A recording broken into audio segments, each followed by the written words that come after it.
Clara Whitmore slammed her frozen fists against the iron bars until her knuckles split and bled. Nobody stopped. Nobody even looked. 3 days in this cage, and she'd learned the truth about decent folks. They'd watch you die before they'd risk a whisper of gossip. The blizzard had stolen her voice yesterday. Today it was taking her fingers. Tomorrow, if there was a tomorrow, it would take whatever was left. Then a wagon stopped. A man climbed down, and 5 children asked their papa why a lady was locked in a cage. Stay with me until the very end. Drop a comment with your city so I can see how far Clara's story reaches today. Papa, she ain't moving. Papa, is she dead? Hush now, both of you. Clara heard the voices through the howling wind. Far away. Unreal. She'd stopped trusting her ears 2 days ago when the cold started playing tricks. But then knuckles rapped against iron. Hard. Real.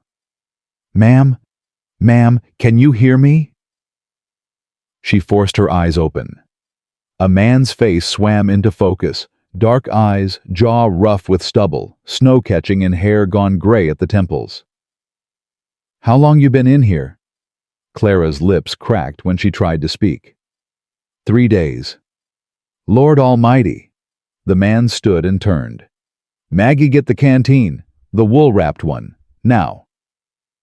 Papa, what are you? Now, Maggie. Clara watched him through the bars. Tall, broad shoulders, the kind of man who'd seen hard things and kept standing. He crouched back down and studied the padlock on the cage. Who's got the key? Sheriff. The words scraped out of her throat like broken glass. Where? End of the street. But mister, he won't. The man was already walking away. A girl appeared at the cage. 14, maybe dark braids her father's serious eyes. She pushed a canteen through the bars. Drink slow, ma'am. Real slow. Clara's hands shook so bad she nearly dropped it. The water burned going down. Best thing she'd ever tasted. What's your name? The girl asked. Clara Whitmore. I'm Maggie. That's my papa, Eli McAllister. She glanced toward the sheriff's office. He's fixing to get you out of there. Your papa don't know what he's walking into. Maggie almost smiled. Mister, you don't know my papa. Eli McAllister pushed through the door of the sheriff's office without knocking. Sheriff Walt Decker looked up from his desk, a whiskey glass halfway to his lips. Help you? Woman in a cage out there. What about her? I want her out. Decker set down his glass, slow, deliberate. That woman's a vagrant, attacked a decent citizen. She's right where she belongs. She's been in that cage 3 days, in a blizzard. No food, no water. Teaches her kind to keep moving. Eli stepped closer to the desk. What was her trial date? Don't need a trial for vagrants. So you locked up a woman without charges, without a judge. Left her to freeze. Eli's voice stayed level, but something in it made Decker's hand drift toward his gun. That ain't law. That's murder on a schedule. You watch your mouth, stranger. I'll do better than that. Eli planted both hands on the desk and leaned in. I'll ride to Fort Laramie, talk to the territorial marshal, give him names, dates, a detailed account of how Bitter Creek lets women die in cages while the sheriff drinks whiskey. Decker's face went red. You threatening me? I'm promising you. Get out of my office. Give me the key first. Like hell. Eli straightened up. Then I'll break the lock myself. And when the marshal asks why, I'll tell him you chose whiskey over a woman's life. He turned toward the door. Your call, Sheriff. Wait. Eli stopped. Decker yanked a key ring from his belt and threw it. The keys hit Eli's chest and clattered to the floor. Take her. But she's your problem now, McAllister. Every damn thing she does, it's on you. I can live with that. Can you? Decker's lip curled. Heard you got 5 young'uns at home. No wife. You sure you want another mouth to feed, another body to look after? Eli picked up the keys. What I want is for you to remember something. Yeah, what's that? I remember faces. He walked out without looking back. The crowd had grown while Eli was inside. 20, maybe 30 people gathered around the cage now, watching, whispering. Not one of them lifting a finger. Eli pushed through them without a word. Papa! Lily's voice rang out from the wagon. Is she gonna be okay? She will be. He crouched by the cage and found the right key. Ma'am, I'm gonna open this door. Can you move? Clara tried to shift her weight. Her legs wouldn't cooperate. I can't feel. That's all right. I've got you. The lock clicked open. The door swung wide. Eli reached in and lifted her out, one arm under her knees, one around her back. She weighed almost nothing. 3 days without food would do that. I've got you, he said again. You're safe now. Clara wanted to believe him. She wanted to believe anything. A woman's voice cut through the crowd. Eli McAllister, have you lost your mind? You don't know what that creature's been doing. What diseases she's carrying. You can't bring that into your home with your children. Martha. Eli's voice was quiet, but it carried. Shut your mouth. Gasps rippled through the crowd. I beg your pardon? I said shut your mouth. He was already walking toward the wagon. Y'all stood here 3 days watching this woman die. Not one of you brought water. Not one of you asked questions. Not one of you did a damn thing except feel righteous about it. He stopped and turned Clara still in his arms. So don't you dare tell me what I can and can't do. You lost that right when you chose cruelty over decency. Silence. Complete ringing silence. Eli turned back to the wagon and set Clara on the tailgate. 5 pairs of eyes stared at her, curious, worried, wondering. Young'uns, this is Miss Clara. She's coming home with us. Is she sick, Papa? The smallest girl, wild brown curls, fierce gray-green eyes. She's cold and hungry, that's all. I ain't scared of cold and hungry. The girl scooted closer and pressed herself against Clara's side. I'm Lily. I'm 6.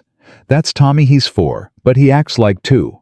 That's Abby, she don't talk much but she draws real good. That's Josie, she's smart but she asks too many questions. And that's Maggie, she thinks she's mama, but she ain't. Lily, Maggie's voice held warning. What, I'm being hospitable. Tommy crawled over and peered up at Clara with huge dark eyes. He was clutching a battered stuffed bear. Bear wants to know if you're an angel. Clara's throat tightened. I'm not an angel, sweetheart. That's okay. Tommy climbed into her lap without asking permission. Bear don't care. He likes you anyway. The wagon lurched forward. Clara held Tommy against her chest, wrapped in blankets that smelled like cedar and wood smoke. The other children had arranged themselves around her, Lily pressed against her left side. Abby tucked quietly against her right. Josie watching from across the wagon bed with curious eyes behind smudged glasses. Maggie sat apart, her expression guarded. Miss Clara, Josie pushed her glasses up. Why'd they put you in that cage? Josie, Maggie said. Don't. I'm just asking. It's all right. Clara looked at the girl with the 2 curious eyes. They put me there because I was alone, poor, nobody to speak for me. That ain't a crime. It is in some places. To some people. That's stupid. Yes, it is. Lily tugged on Clara's sleeve. Were you scared? Very scared. I wouldn't be scared. Lily lifted her chin. I ain't scared of nothing. That's brave of you. I know. Abby, who hadn't spoken a word, reached into her pocket and pulled out a wrinkled hair ribbon. Blue faded, clearly precious. She held it out to Clara. Abby, no, Maggie said sharply. That was Mama's. I know. Abby's voice was barely above a whisper. She needs it more. Clara stared at the ribbon. Such a small thing. Such an enormous gift. I can't take this, sweetheart. Please. Abby's brown eyes were solemn. Mama would want you to have it. She always said pretty things should go to people who need pretty things. Clara looked at Maggie, uncertain. Maggie's jaw was tight, but after a long moment, she gave a short nod. Take it. Abby don't offer things she don't mean. Clara took the ribbon with trembling fingers. Thank you, Abby. I'll keep it safe. Abby smiled, small, shy, transforming, and went back to her quiet corner. Tommy had fallen asleep against Clara's chest, his stuffed bear smooshed between them. His breath was warm and even, and he smelled like little boy dirt and sunshine and something sweet. When was the last time someone had trusted her enough to fall asleep in her arms? She couldn't remember. Miss Clara? She looked up. Josie had scooted closer, her glasses reflecting the gray winter light. Yeah. Were you running from someone before they caught you, I mean? Clara hesitated. You don't have to say, Josie added quickly. I read a lot. Stories about people who run from bad things. You got that look? What look? The look of someone who's always watching the road behind them. For an 11-year-old, this child saw too much. Yes, Clara said quietly. I was running from someone. Are they going to come looking for you? Maybe. Papa won't let them take you. Josie said it with absolute certainty. He won't let anyone take you. Your papa just met me. Don't matter. Papa says you measure a man by what he does when no one's making him do right. He saved you when everyone else walked past. That means you're his responsibility now. She pushed her glasses up again. That's how Papa thinks. Clara looked toward the front of the wagon where Eli sat with his back to them, guiding the horses through the snow. His shoulders were tense. He hadn't said a word since they left town. What kind of man saw a stranger in a cage and risked everything to set her free? What kind of man took on another burden when he already had 5 children and no wife? Your mama, Clara said carefully. How long has she been gone?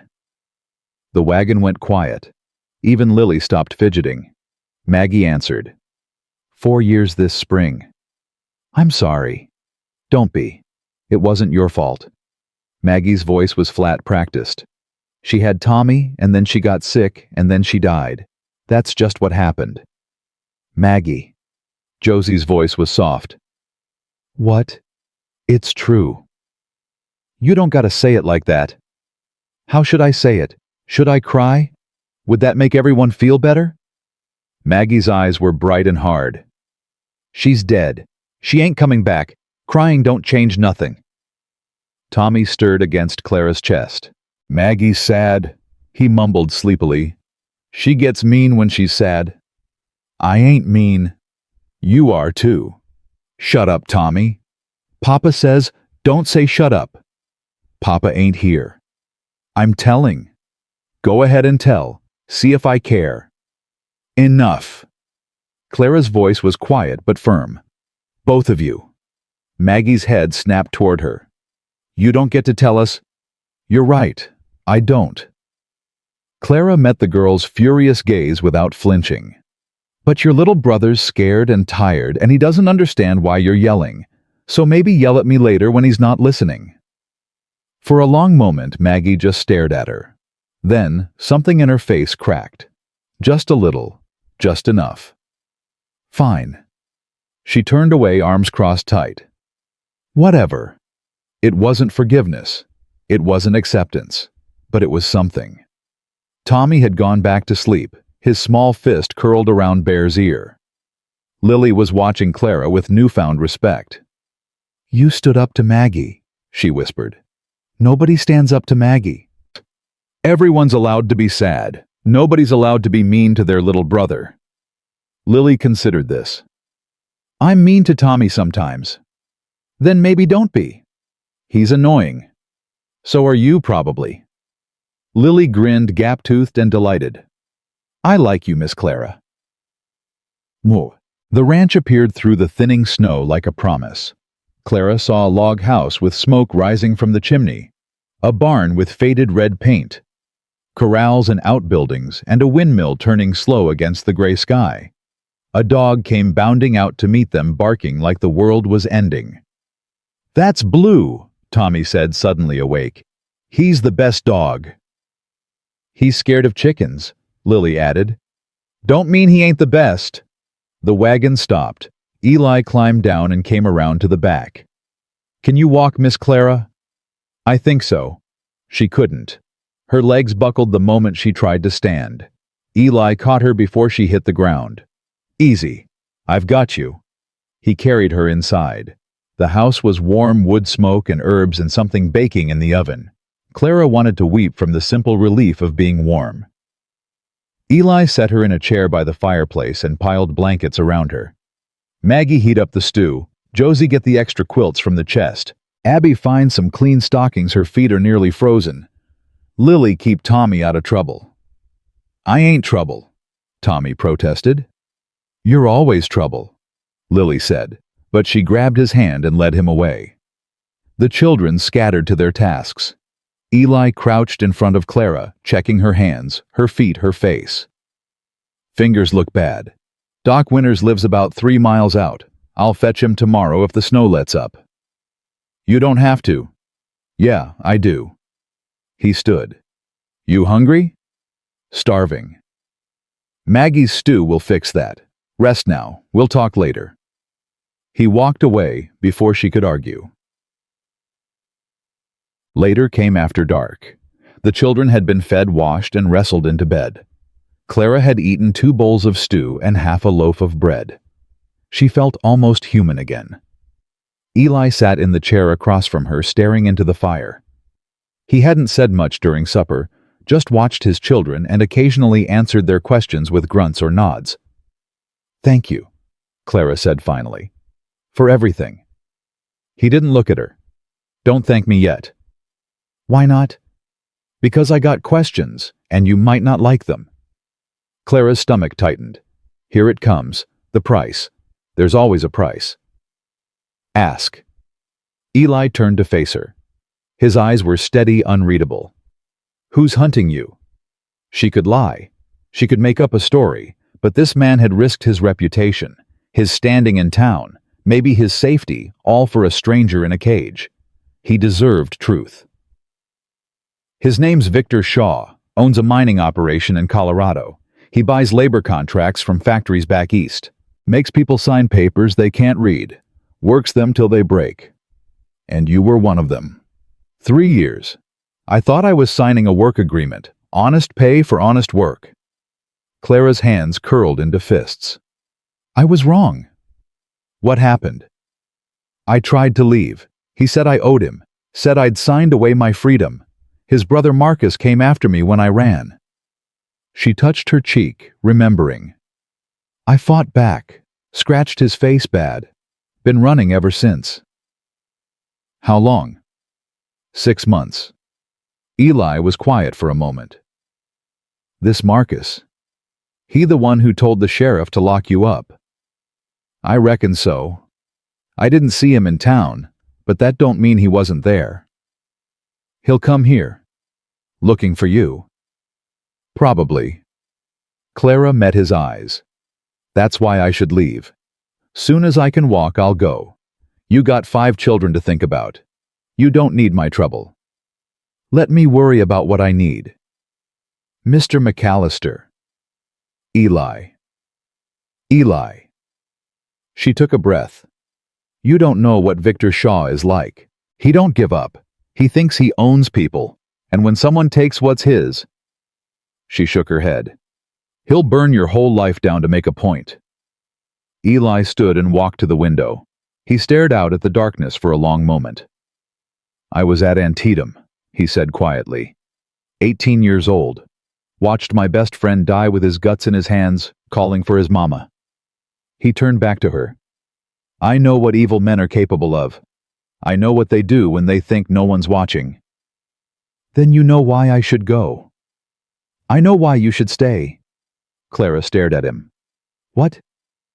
You run, he'll find you. You're alone, you're tired, you got no money and no friends. How long before he catches up? She didn't answer. She didn't have to.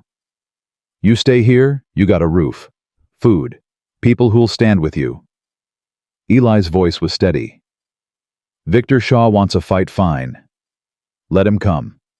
But he won't find a scared woman running alone. He'll find a family. And families don't break easy. You'd do that for someone you just met. My wife would have done it. His voice roughened. She'd have pulled you out of that cage herself if she'd been there. She'd have told me I was taking too long.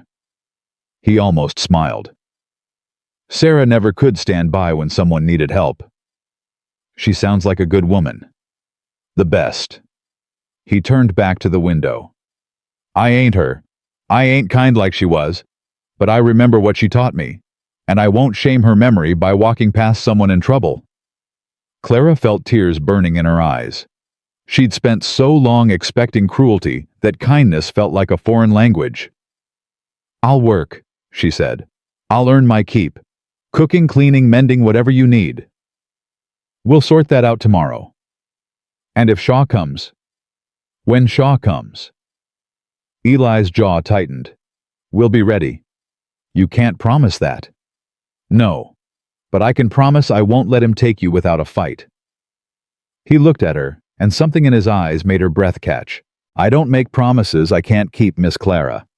So when I tell you you're safe here, I mean it. She wanted to argue.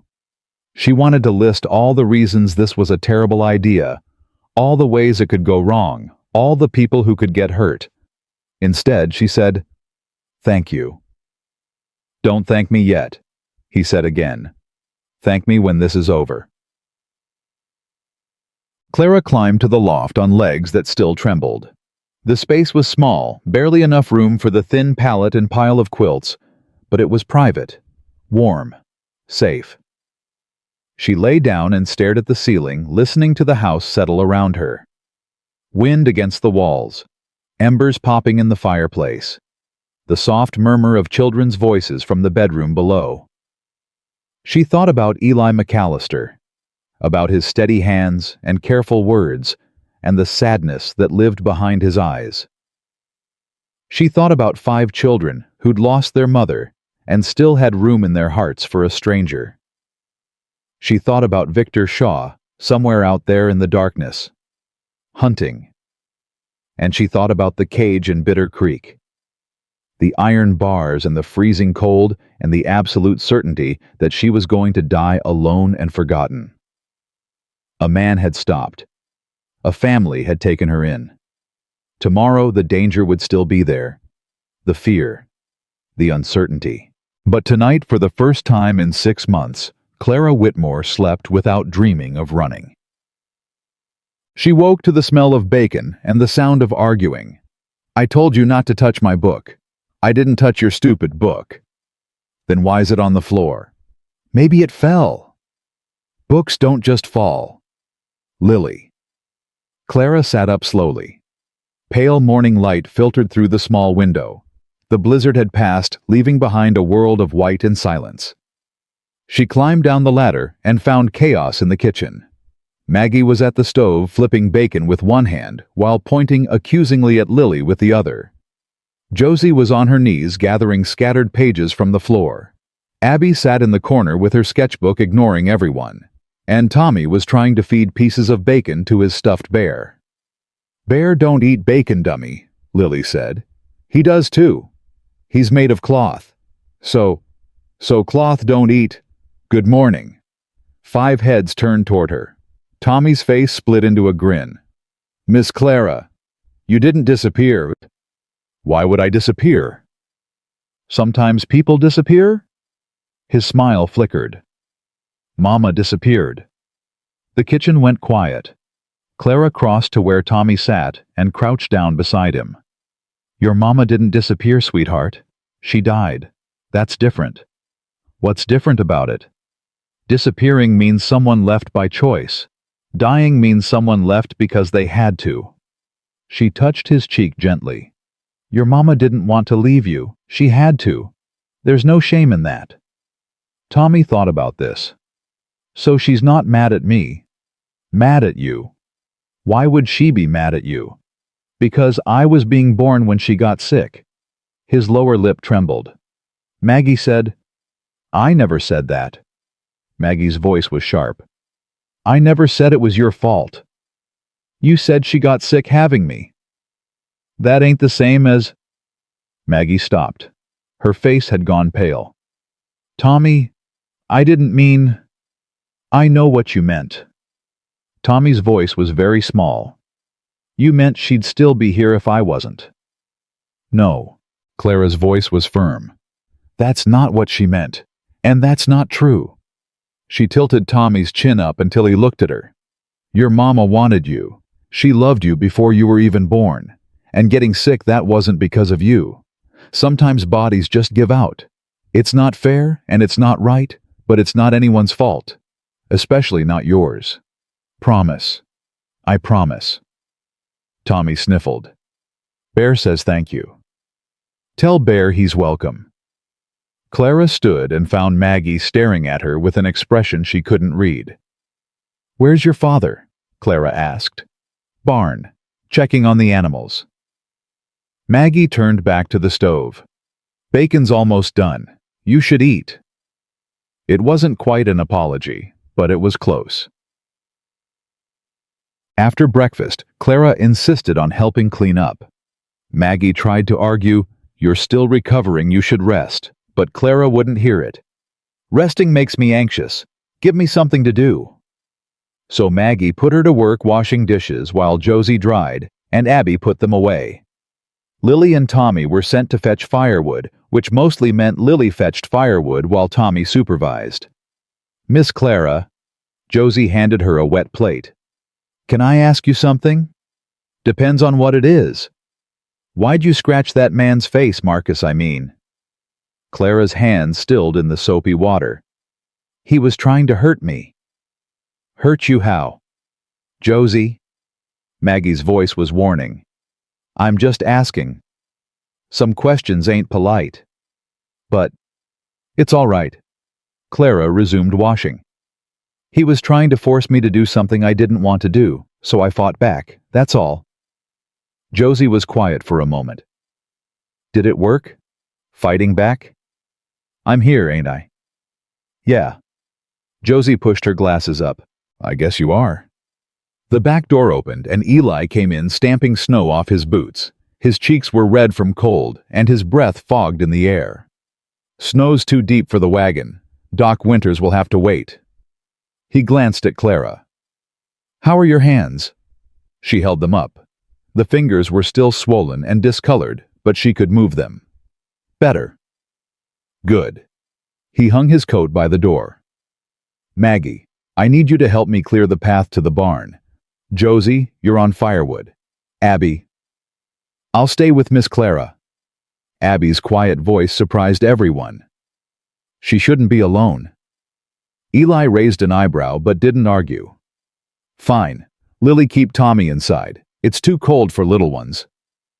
I ain't little, Tommy protested. You are too, Lily said. You're the littlest. I'm bigger than Bear. Bear don't count. Eli headed for the door, then stopped. Miss Clara. Yes. We'll talk later. About plans. His eyes met hers. About what comes next. She nodded. He walked out into the snow. The day passed in a rhythm Clara hadn't known in years. Chores, meals, small conversations, children underfoot. She helped Maggie make bread, listened to Josie read aloud from a worn book of poetry, watched Abby sketch a picture of Blue the dog, refereed 3 arguments between Lily and Tommy, answered 1,000 questions about where she came from, where she'd been, what she'd seen. She didn't tell them everything. Some things weren't for children's ears, but she told them enough. You were really in a factory. Josie's eyes were wide. Like in the books. Like in the books, only worse. How worse? 14 hours a day, 6 days a week, Machines so loud you couldn't hear yourself think. Air so thick with cotton dust you couldn't breathe. That sounds terrible. It was. Clara tied off a piece of thread. But I survived it. Just like I survived the cage. Just like I'll survive whatever comes next. Lily looked up from where she was attempting to braid Tommy's hair. You're tough, ain't you, Miss Clara? I reckon I am. Good. Lily nodded firmly. We need more tough people around here. Tia. Evening came quick in winter. By the time Eli finished his work outside, the sun was already sinking behind the mountains. He came in covered in snow, his face drawn with exhaustion. The children surrounded him immediately. Tommy demanding to show him a picture Abby had drawn. Lily wanting to tell him about a word she'd read. Josie asking if they could have pie for dessert. Eli fielded them all with patient efficiency, doling out attention like a man who'd learned to stretch it thin. Clara watched from the corner and saw something she recognized. A parent running on empty. Giving everything. Keeping nothing for himself. After supper, stew again, but thicker this time with more vegetables, the children were sent to bed with minimal complaint. The house grew quiet. Eli sat by the fire. Clara sat across from him. So, she said. Plans. Plans. He stared into the flames. First things first. Doc Winters soon as the snow clears. Your hands need looking at. Frostbite can turn nasty if it ain't treated right. I've had worse. Don't make this better. He shifted in his chair. Second thing. You need to know what you're walking into if you stay. I know there's danger. Not just that. He looked at her. I got 5 children who've already lost their mother. They're gonna get attached to you. They already are. Tommy thinks you're some kind of angel. Lily's decided you're her new hero. Even Maggie. He stopped. Point is, if you leave, it's gonna hurt them. I don't plan on leaving. Plans change. Shaw comes with enough men, enough guns. He shook his head. I ain't saying this to scare you. I'm saying it so you understand what's at stake. Clara leaned forward. I understand. And I'm still staying. Why? The question caught her off guard. What do you mean, why? I mean, why stay here? Why not keep running? You got to California, Mexico somewhere. Shaw can't follow. Why risk everything on a stranger and his kids? Clara thought about the question, really thought about it. Because I'm tired, she said finally. Tired of running. Tired of being scared. Tired of waking up every morning not knowing if it's going to be my last. She met his eyes. Your wife was right. Kindness isn't about what people deserve. It's about who we choose to be. You chose to help me when everyone else looked away. Now I'm choosing to stay. To fight. To be more than just someone who runs. Eli was quiet for a long moment. All right, he said finally. Then we fight together. He held out his hand. Clara took it. His palm was rough and calloused, warm despite the cold. He shook once firm, then let go. Get some sleep, he said. Tomorrow we start preparing. Shaw ain't gonna wait forever. Clara climbed to the loft with those words ringing in her ears. Shaw ain't gonna wait forever. She knew it was true. She knew danger was coming. But for the first time in 6 months, she wasn't facing it alone. She closed her eyes and slept. 3 days passed before the snow cleared enough for Doc Winters to make it through. Clara spent those days learning the rhythm of the McAllister household. Up before dawn to help Maggie with breakfast. Feeding chickens while Josie recited facts from whatever book she'd been reading. Mending torn sleeves and patched knees until her fingers ached. Scrubbing floors on hands and knees while Lily supervised and offered unhelpful advice. You missed a spot. Where? There. Lily pointed vaguely at the entire floor. Everywhere. That's not helpful, Lily. I ain't trying to be helpful. I'm trying to be honest. Clara wrung out the rag and sat back on her heels. Those ain't always the same thing, you know. Lily considered this. Mama used to say that too. Smart woman, your mama? She was the smartest. Lily plopped down beside Clara, apparently done with supervising. Papa says I got her stubbornness. Maggie says I got her temper. Josie says I got her nose. She wrinkled said nose. I don't know what that means. Noses all look the same to me. Clara smiled despite herself. It means you remind them of her. That's a good thing. Is it? Lily's voice went quiet. Sometimes when Papa looks at me, he gets this face. Like he's happy and sad at the same time. I don't like it. He's not sad because of you. He's sad because he misses her. But I'm right here. That's not how grief works, sweetheart.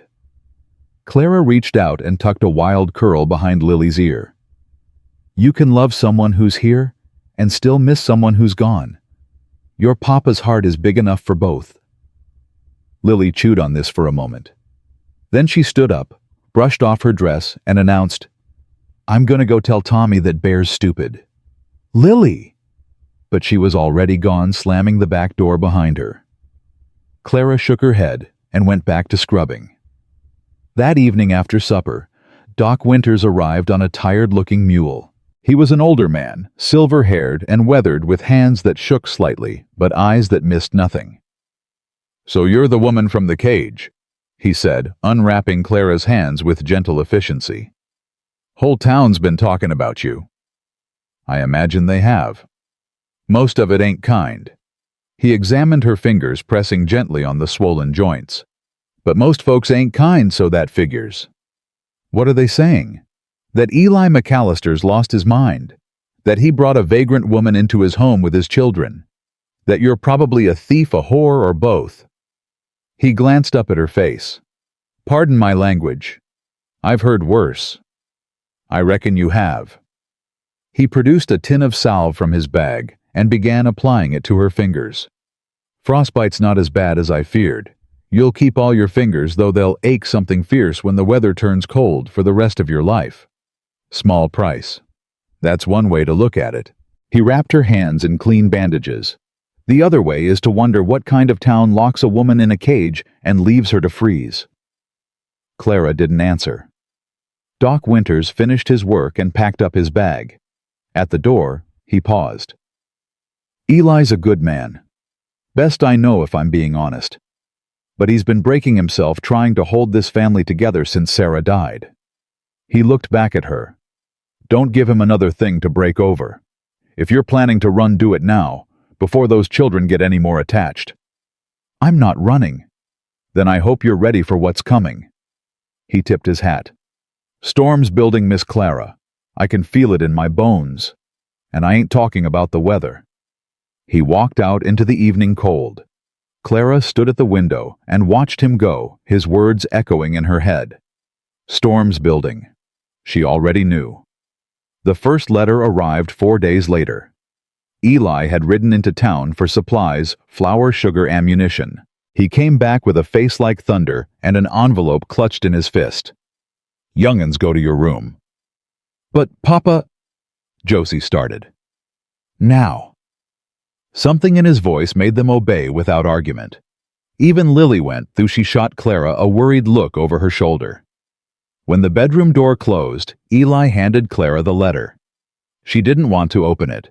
She knew what it would say before she read a single word, but her hands moved anyway, unfolding the paper, scanning the neat copperplate writing. To the thief who stole my property, I know where you are. I know who's hiding you. Return what belongs to me, or I will come collect it myself, and I will not come alone. V. Shaw. Clara's hands were shaking. Where did you get this, postmaster? Said a man paid him $2 to deliver it personally. Wouldn't say what the man looked like. Eli's jaw was tight. Reckon I can guess. Marcus. Clara's stomach turned to ice. He's here. In Bitter Creek. Or he was. Could have moved on by now. He hasn't. She knew it the way she knew her own heartbeat. He's watching. Waiting. He wants me to know he's close.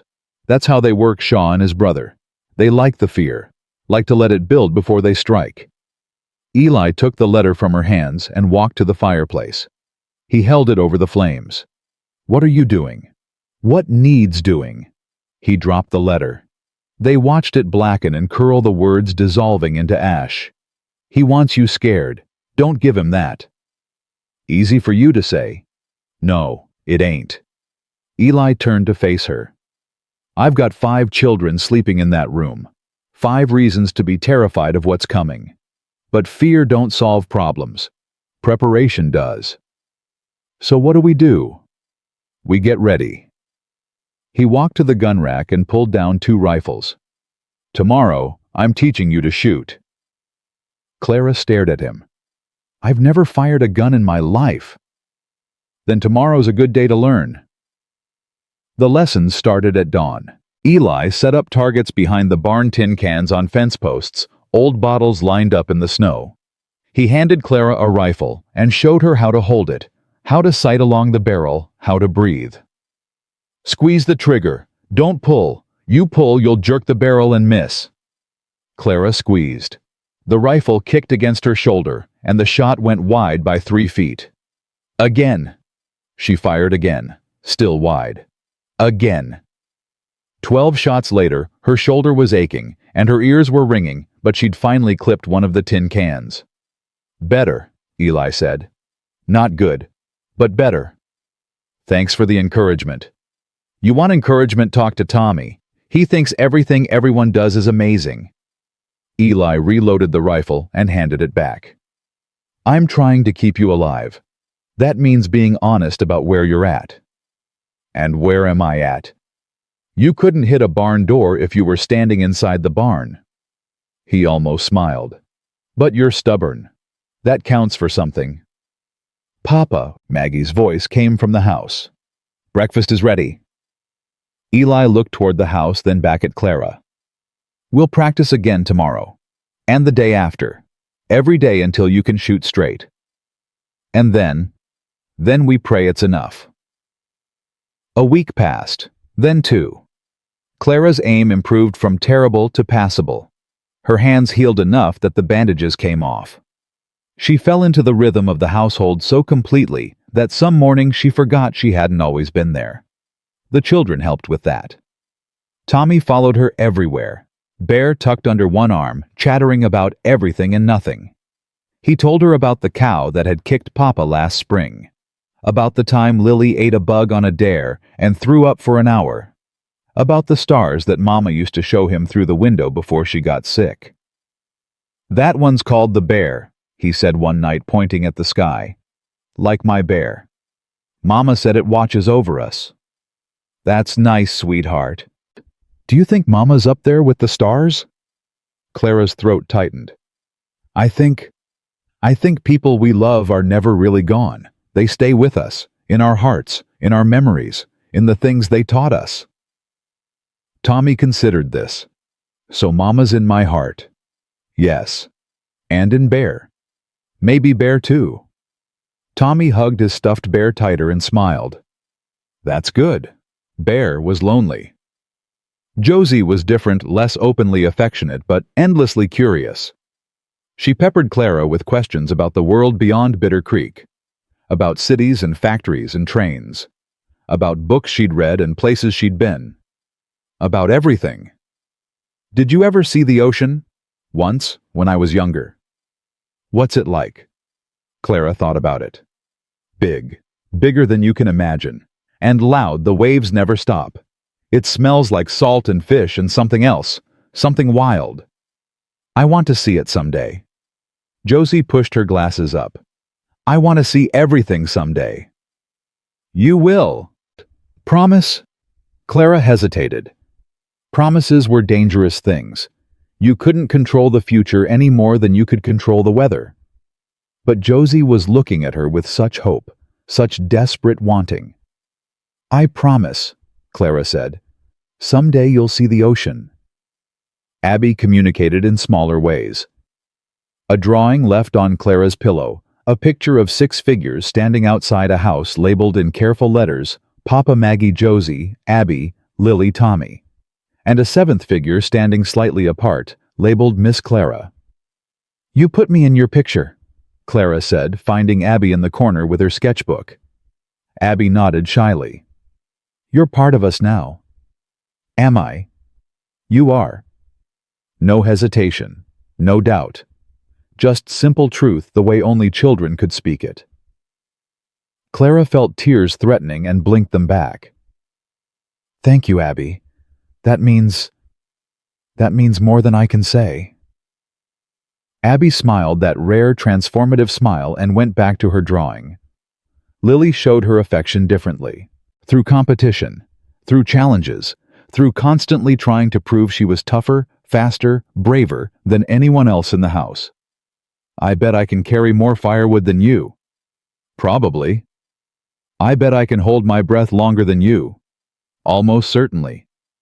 "I bet I can—" Lily paused, searching for something Clara couldn't beat her at. "I bet I can stand in the snow longer without shoes."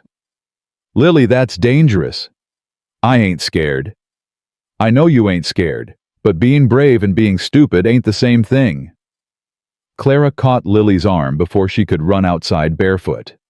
"Save your bravery for when it matters. Don't waste it on proving points." Lily glared at her. "You sound like Mama." "I'll take that as a compliment."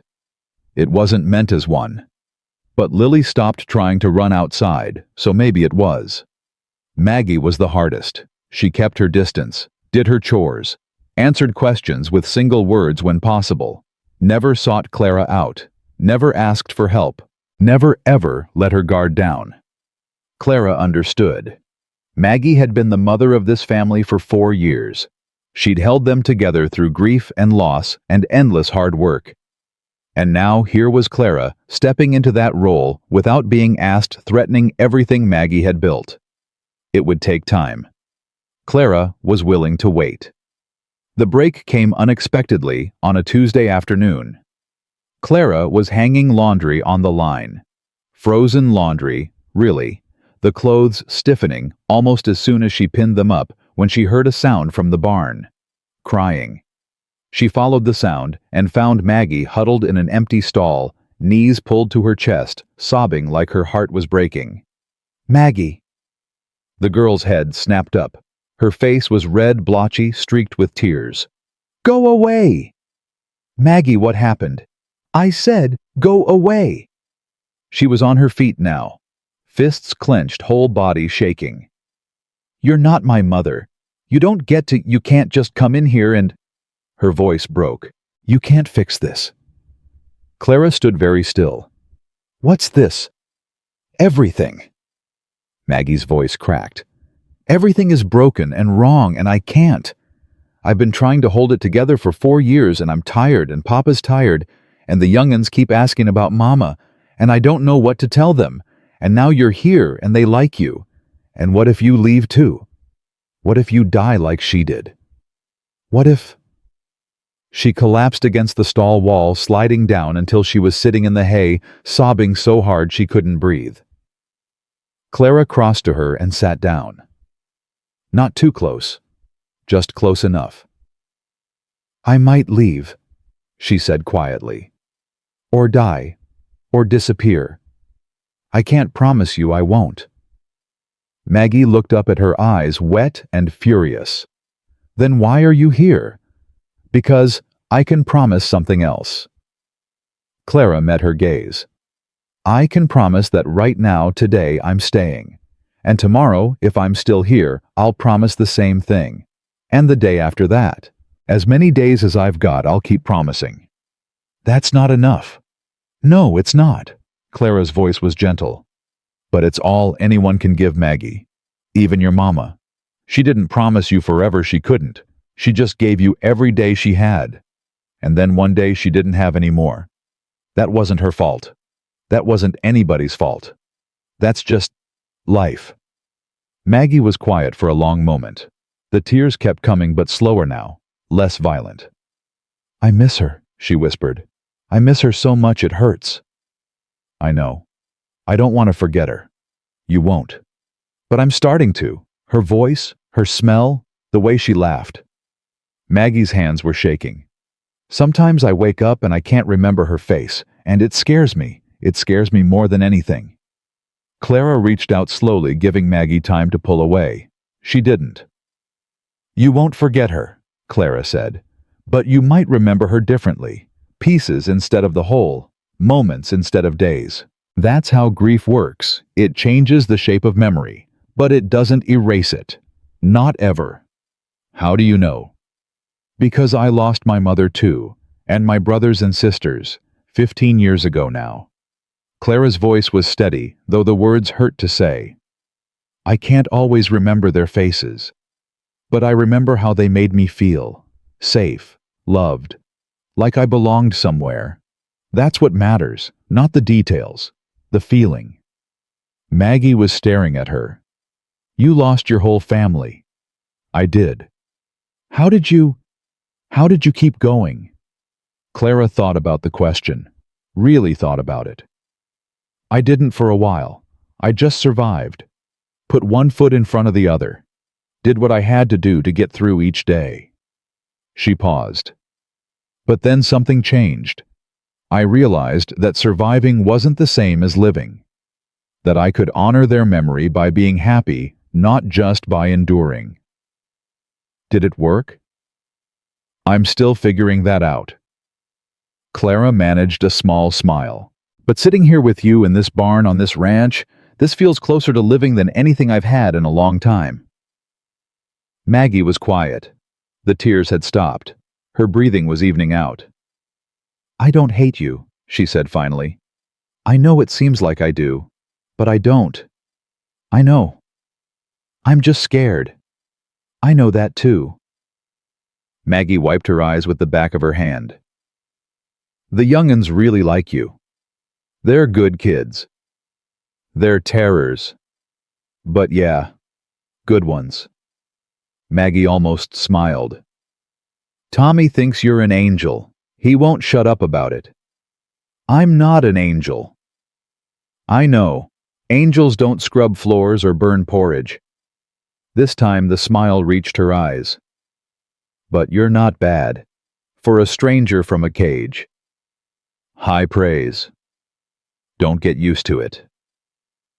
They sat together in the barn until the light faded, not talking, just existing in the same space, learning the shape of each other. It wasn't forgiveness exactly. It wasn't trust. But it was a beginning. That night after supper, Eli found Clara sitting on the porch, wrapped in a blanket, watching the stars. "Saw you and Maggie coming out of the barn earlier," he said, settling into the chair beside her. "She looked like she'd been crying." "She had been." "She talked to you?" "Some." Eli was quiet for a moment. "She doesn't talk to anyone. Not about the real stuff. Not since Sarah died. Maybe she just needed someone outside the family. Someone who wouldn't fall apart if she did. Maybe." Eli's voice was rough. "I should have been there for her more. Should have seen how much she was carrying." "You were carrying just as much." "That's not an excuse." "No, it's just a fact." Clara looked at him. "You did your best, Eli. You kept them fed and clothed and together. That's more than most men could have done." "Doesn't feel like enough." "It never does. That's what being a parent means. Feeling like you're failing even when you're not." He turned to look at her, something shifting in his expression. "How do you know that you don't have children?" "No, but I practically raised my younger siblings before they died." Clara pulled the blanket tighter. "I was 12 when Mama got sick the first time. I did everything: cooking, cleaning, nursing, teaching. For 4 years I held that family together. And then the cholera came and took them all anyway." "Lord." Eli's voice was soft. "I didn't know." "Nobody does. Nobody asks." She shrugged. "It was a long time ago. But some things you don't forget. And some lessons you learn so deep they become part of who you are." "What lessons?" "That love isn't enough to save people. That doing everything right still leads to loss sometimes. That the only thing you can control is how you carry the grief." Clara looked back at the stars. and that carrying it doesn't have to mean carrying it alone. Eli was quiet for a long time. Sarah used to say something like that, he said finally. Used to say that grief was too heavy for one person, that it needed to be shared. Smart woman. She was. His voice caught. I miss her every day. But lately... He stopped. Lately what? Lately it hurts a little less, and I don't know if that's good or bad. Clara looked at him, really looked at him, at the lines around his eyes, and the gray in his hair, and the weight he'd been carrying alone for 4 years. It's good, she said quietly. It means you're healing. And healing doesn't mean forgetting. It just means the wound is finally starting to close. You believe that. I'm trying to. They sat together in the darkness, watching the stars wheel overhead. The cold was bitter, but neither of them moved to go inside. Clara, Eli said finally. Yeah. I'm glad you're here. The words were simple, but the way he said them, raw and honest and slightly wondering, made Clara's chest ache. I'm glad too, she said, and she meant it. The attack came 3 weeks later. Clara was in the root cellar counting jars of preserved vegetables when she heard Blue start barking. Not his usual excited bark. Something sharper, angrier. She climbed out of the cellar and saw dust rising on the eastern road. Riders, 6 of them, moving fast. Her blood turned to ice. Eli! He was already running toward her from the barn rifle in hand. His face was grim. Get the children inside, now! Clara ran for the house. Maggie met her at the door, already gathering the younger ones. What's happening? Riders coming, 6 of them. Clara grabbed Tommy and pushed him toward Maggie. Take them to the back room. Lock the door. Don't come out until your papa or I come for you. Miss Clara. Go, Maggie, now. For once, Maggie didn't argue. She herded her siblings toward the back of the house, Tommy's confused wailing fading as the door slammed shut. Clara grabbed the second rifle from the rack and ran back outside. Eli was standing in front of the house, rifle raised, watching the riders approach. Clara took position beside him. You should be inside, he said without looking at her. So should you. Clara. I ain't hiding, Eli, not anymore. He didn't argue. Maybe he knew there was no point. The riders reined up about 50 yards out, 6 men all armed. And at the front on a gray horse sat a man Clara recognized, Marcus Shaw. The scar on his face, the one she'd put there, stood out red and angry against his pale skin. He was smiling, and that smile made Clara's stomach turn. Well, well, Marcus called out. There you are, Clara. Been looking for you. You found me. Clara's voice didn't shake. She was proud of that. Now what? Now you come with us. Nice and easy. Nobody gets hurt. And if I don't? Marcus's smile widened. Then this nice farmhouse burns to the ground with everyone in it. Your choice. Eli stepped forward. You're on my land. I'm giving you one chance to leave. Or what farmer you'll shoot me. Marcus laughed. You're outnumbered 6-2. Even if you're a good shot, which I doubt, you can't take all of us. Don't have to take all of you. Just have to take you. Eli's rifle was steady, aimed right at Marcus's chest. Your men might kill us after, but you'll be dead first. That a trade you want to make? The smile flickered, just for a second. You don't know who you're dealing with, Marcus said. My brother's got connections. Money. Power. You cross us and... I know exactly who I'm dealing with. Eli's voice was ice. A coward who locks women in cages. A bully who beats people who can't fight back. A man who thinks he can own other human beings. He took another step forward. I fought in the war, Shaw. I've seen men like you. Seen what happens to them when they finally meet someone who ain't afraid. Big words for a dead man. Maybe. But I ain't dead yet. And until I am, you ain't touching her. For a long moment, nobody moved. Clara could hear her own heartbeat, could feel the rifle shaking slightly in her hands, could see the other riders shifting nervously their horses, sensing the tension. Then a new voice rang out, high, fierce, absolutely furious. "You leave them alone!" Clara whipped around. Lily was standing in the doorway, fists clenched, her face twisted with rage. "Lily, get inside!" "You ain't taking Miss Clara," Lily shouted at Marcus. "She's ours. She belongs to us now." "Lily." Maggie appeared behind her, grabbing for her arm. "Papa said stay inside." "I don't care what Papa said. I ain't scared of them." Marcus was laughing now. "Look at this. The farmer's got himself a little army, a woman and some children." He raised his hand, signaling his men. "Enough games. Take her." Two riders spurred forward. Eli fired. The first rider tumbled from his horse, clutching his shoulder. The second rider hesitated, and Clara fired too, not as clean as Eli's shot, but close enough to make the man flinch and pull back. "Anyone else want to try?" Eli was already reloading. "I got plenty of ammunition." Marcus's face had gone red with rage. "You think this is over? You think shooting a couple of my men changes anything?" He pointed at Clara. "Victor wants you back, girl. He'll send more men, more guns. He'll burn this whole valley to the ground if he has to. Then I'll be ready. You'll be dead. Maybe." Eli raised his rifle again. "But so will you. Now get off my land before I put the next bullet between your eyes." Marcus stared at him, at Clara, at the children in the doorway. Then he yanked his horse's reins and turned. "This ain't over, McAllister. Not by a long shot. Enjoy your last few days. You're gonna need them." He rode away, his men following, leaving the wounded man groaning in the dirt. Nobody moved until they were out of sight. Then Clara's legs gave out and she sat down hard in the snow, the rifle falling from her numb fingers. "Clara!" Eli was beside her in an instant.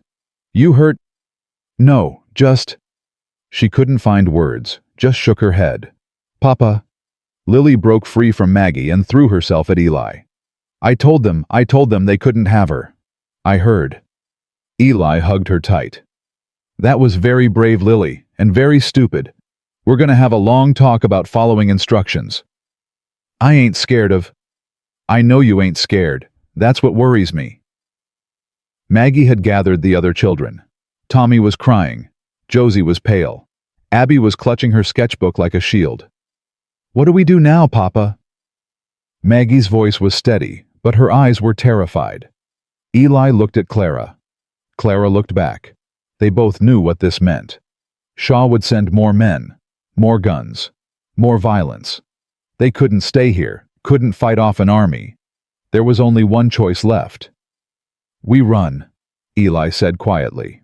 "Pack what you can carry. We leave at first light." "Leave?" Josie's voice cracked. "But this is our home." "Home is wherever we're together."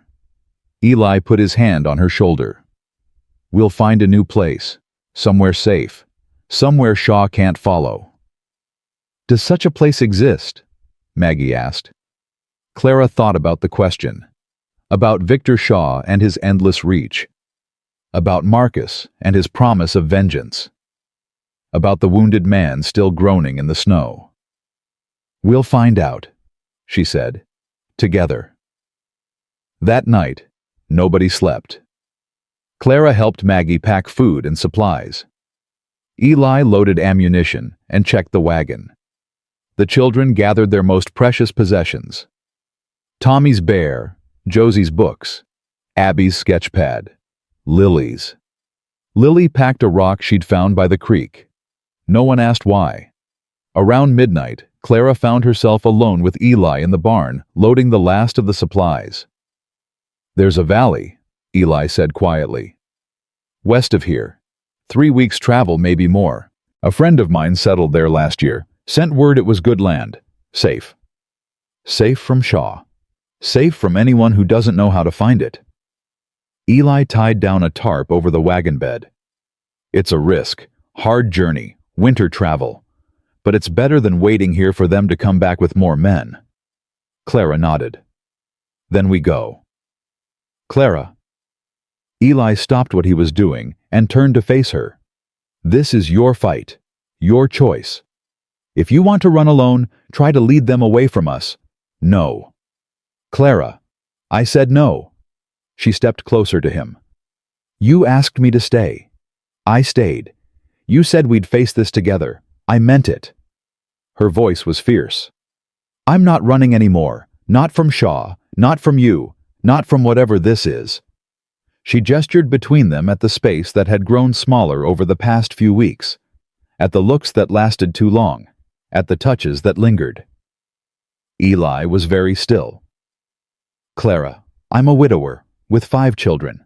I've got nothing to offer you except danger and hardship and— You've got yourself. Clara cut him off. Your honesty, your courage, your family that took in a stranger and called her their own. She was close enough now to see his breath fogging in the cold air. That's more than anyone's ever offered me. That's everything. For a long moment they just stood there, looking at each other. Then Eli reached out and cupped her face in his rough hands. If we survive this, he said quietly, I'm going to marry you, Clara Whitmore. I don't care if it's proper or decent or what anyone thinks. I'm going to make you my wife. Clara felt tears burning in her eyes.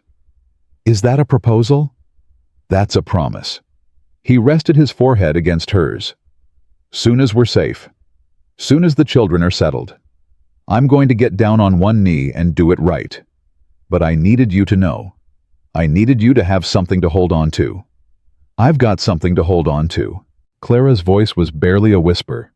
I've got you. They stayed like that for a long moment, forehead to forehead, breath mingling in the cold. Then Eli pulled back. First light, he said. Be ready. I will be. He walked out of the barn. Clara stood alone in the darkness, her heart pounding, her mind racing. Tomorrow they would run. Tomorrow they would leave everything behind and head into the unknown. But tonight, for just a few more hours, she let herself believe in the future, in safety, in love, in the promise of a man who'd seen her at her lowest and chosen to lift her up. First light came too fast. They loaded the wagon in silence. The children were sleepy and scared, bundled in every piece of warm clothing they owned. Even Lily was quiet, her usual bravado subdued by exhaustion and fear. Clara helped Tommy into the wagon and tucked blankets around him. He clutched bare against his chest and looked up at her with huge dark eyes. Are we going to be okay, Miss Clara? She wanted to lie, wanted to promise him safety and happiness and everything good. Instead, she said, We're going to try, sweetheart. We're going to try real hard. It wasn't enough, but it was honest.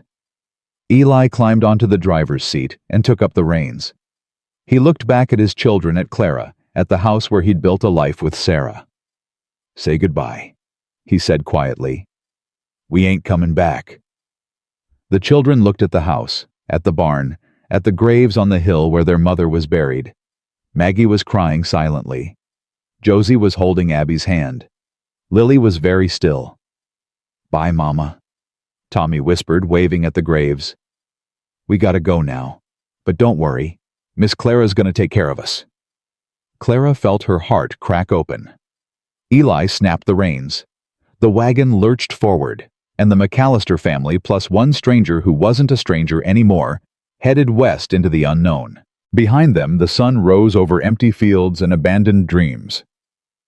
Ahead, there was only road, only hope, only the uncertain promise of tomorrow. Clara looked back once, watching the house grow smaller in the distance. Then she turned forward and didn't look back again. The first 3 days were the hardest. Winter travel meant frozen roads and bitter winds and children who couldn't stop shivering, no matter how many blankets Clara piled on them. Tommy came down with a fever on the second night, his small body burning hot, while the world around them turned to ice. He needs to be warm, Clara said, holding him against her chest in the back of the wagon. Really warm, not just blankets. Eli pulled the wagon off the road and into a stand of trees that offered some shelter from the wind. We'll make camp here, build a fire. Fire means smoke. Smoke means Shaw's men can find us.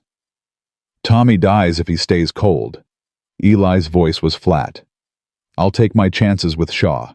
So, they built the fire. Clara held Tommy close while Maggie heated water for broth, and Josie read aloud from her book of poetry, trying to keep the younger children calm.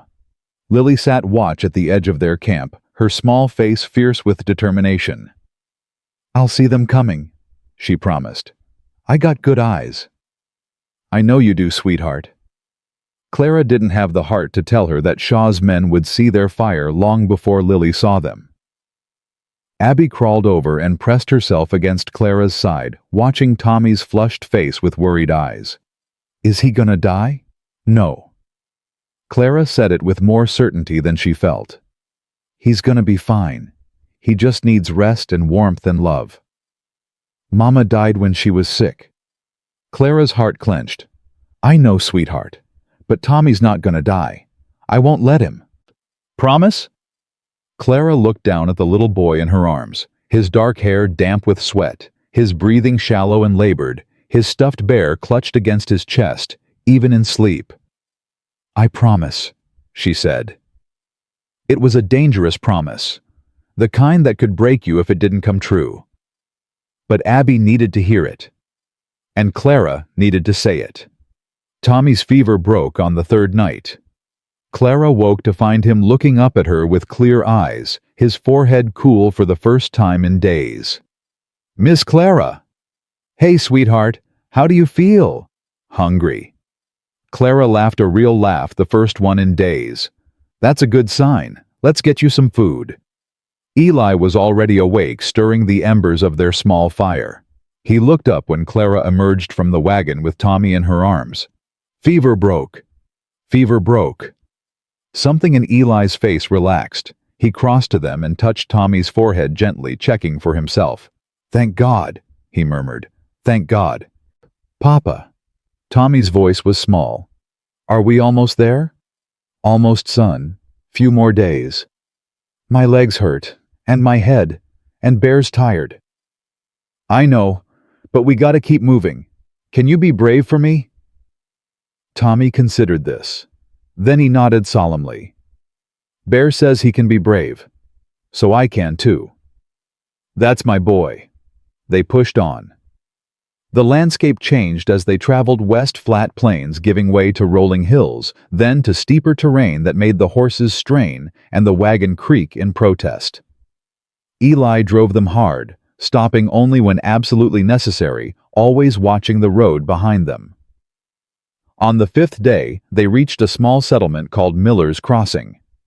Just a trading post and a handful of buildings, but it had supplies they needed, and news Eli was desperate to hear. Wait here, he told Clara. Keep the children in the wagon. I'll be quick. He was gone for nearly an hour. When he came back, his face was grim. What is it? Clara asked as he climbed onto the driver's seat. Shaw's men. They've been through here, asking about a wagon with a man, a woman, and 5 children. He snapped the reins, urging the horses forward. We've got maybe a day's lead on them, maybe less. Clara's stomach dropped. How did they find us so fast? Don't know. Don't matter. What matters is, we move. Eli's jaw was tight. There's a pass about 20 miles west. Other side of it will be in different territory. Harder for them to follow. And if they catch us before we reach it? Eli didn't answer. He didn't need to. They drove through the night. Clara took turns with Eli at the reins while the children slept in fitful shifts. The cold was brutal, the darkness absolute, and every sound, every snap of a twig, every rustle of wind made her heart jump into her throat. Around midnight, Maggie crawled up to sit beside her. I can't sleep, the girl said quietly. Every time I close my eyes, I see them. Shaw's men, coming for us. I know the feeling. Are we gonna make it? Miss Clara, honestly? Clara thought about lying.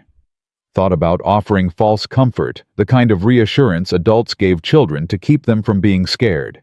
But Maggie wasn't a child anymore. Hadn't been for a long time. I don't know, Clara said honestly. But I know your papa's doing everything he can. And I know we're not giving up. That's not very comforting. No, but it's true.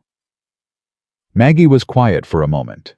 Then she said, I'm glad you're here. I didn't think I would be, but I am. What changed your mind? The way you handled Tommy when he was sick.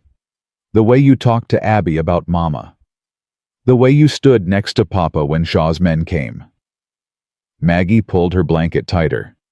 You could have run, saved yourself, but you didn't. Running wouldn't have saved me. Shaw would have caught up eventually. Maybe. But you still could have tried. Instead, you stayed. Maggie looked at her. That means something. Clara didn't know what to say, so she just reached out and squeezed Maggie's hand. They sat together in the cold darkness, watching the road ahead, waiting for dawn. The pass came into view on the 7th day. It was narrow, barely wide enough for the wagon, and steep climbing between two rocky outcrops before descending into a valley on the other side. Eli stopped the horses at the base and studied the terrain. Once we're through, we'll be safe. Shaw's got no jurisdiction on the other side, and the local law won't take kindly to strangers causing trouble. How long to get through? Hour, maybe 2. Depends on the road. Clara looked back the way they'd come. Empty. Quiet. But she could feel something in the air. A tension, a pressure, like the moment before a storm breaks. Let's go, she said. Now. They started up the pass. The road was worse than Eli had expected, rutted and icy with drops on either side that made Clara's stomach lurch every time the wagon swayed. The children were silent, sensing the danger, holding on to each other as the horses struggled forward. They were halfway through when Lily's voice rang out. Papa, behind us. Clara turned and felt her blood freeze. Riders, 4 of them, coming fast up the pass behind them. Eli. I see them. His voice was calm, but his hands were white-knuckled on the reins. Hold on. He snapped the reins hard, urging the horses into a dangerous trot. The wagon lurched and swayed, wheels skidding on the icy road. Clara grabbed Tommy and Abby, pulling them close while Maggie held on to Josie and Lily. Faster, Papa! Lily shouted. They're getting closer! The riders were gaining. Clara could see their faces now, hard men on hard horses, guns drawn, shouting at each other as they closed the distance. We're not going to make it, Maggie said, her voice cracking. Papa, we're going to make it. Eli's voice was iron. Everyone hold on. This is going to get rough. He yanked the reins, steering the wagon around a sharp turn. The wheels screamed against rock. For one terrible moment, Clara felt the wagon tilt, felt the edge of the cliff reaching up to grab them. Then they were through the road, straightening out the valley visible ahead. But the riders were still coming. A gunshot cracked through the air. Then another. Clara ducked instinctively, covering the children with her body. Stay down, Eli shouted. Everyone stay down. I can shoot. Clara fumbled for the rifle. Give me a chance. You shoot, you might hit one, but you won't hit all 4. Just stay down and hold on. Another shot. This one hit the wagon, splintering wood inches from Clara's head. Tommy was screaming. Abby was crying. Even Lily had gone pale, her earlier bravery crumbling in the face of real violence. And then voices ahead of them. Clara looked up and saw men on the ridge above the pass. A dozen of them, maybe more, with rifles raised and faces hard as stone. That's far enough, one of them shouted down at the riders. You're in Pine Valley territory now. Turn around or we open fire. The riders skidded to a halt. For a long, terrible moment, nobody moved. Then the lead rider, a man Clara didn't recognize, spat on the ground and yanked his horse around. This ain't over, he shouted. Shaw's got a long reach. You think a valley's gonna save you? I think you've got about 10 seconds to get out of rifle range before we test that theory, the man on the ridge replied. 1, 2, 3. The riders fled. Clara watched them go, her whole body shaking, her arms still wrapped tight around the children. Safe. They were safe. The man from the ridge rode down to meet them. Up close, he was younger than Clara had expected, maybe 30, with a kind face and worried eyes. "You folks okay?" "We are now." Eli's voice was rough. "Thank you." "Don't thank me yet. Those men'll be back. Shaw doesn't give up easy." The man extended his hand. "Name's Daniel Porter.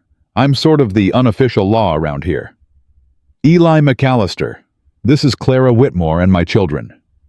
Eli shook his hand. "We're looking for a man named Thomas Brennan. He settled here last year. Sent word that—" "Tom Brennan." Daniel's face lit up. "Hell, you're friends of Tom's. Why didn't you say so?" He turned to his men. "Stand down, boys. These are good folks." The tension in the air dissolved.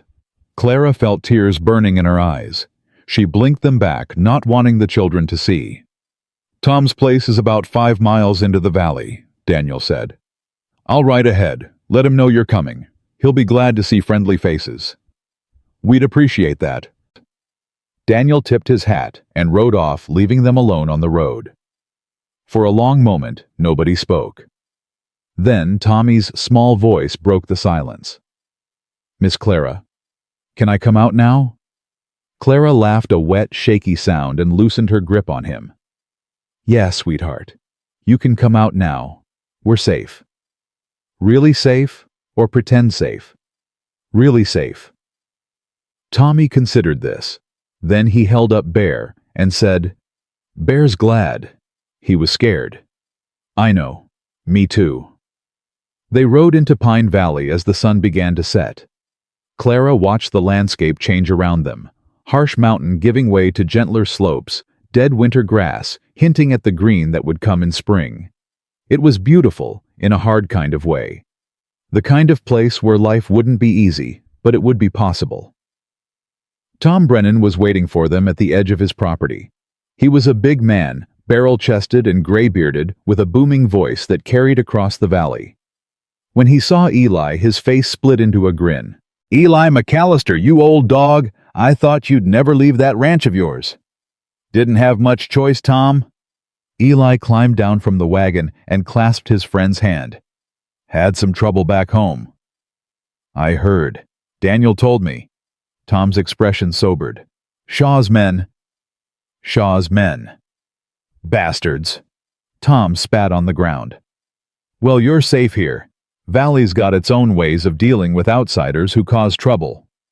He looked past Eli to the wagon where Clara was helping the children down. "And who's this?" "Clara Whitmore. She's—" Eli paused, and Clara saw something flicker across his face.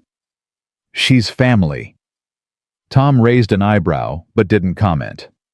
"Well, any family of yours is welcome here. Come on, let's get you all inside. My wife's got stew on, and the young'uns look like they could use a hot meal." The Brennan house was warm and welcoming, larger than Eli's old place, with room enough for all of them.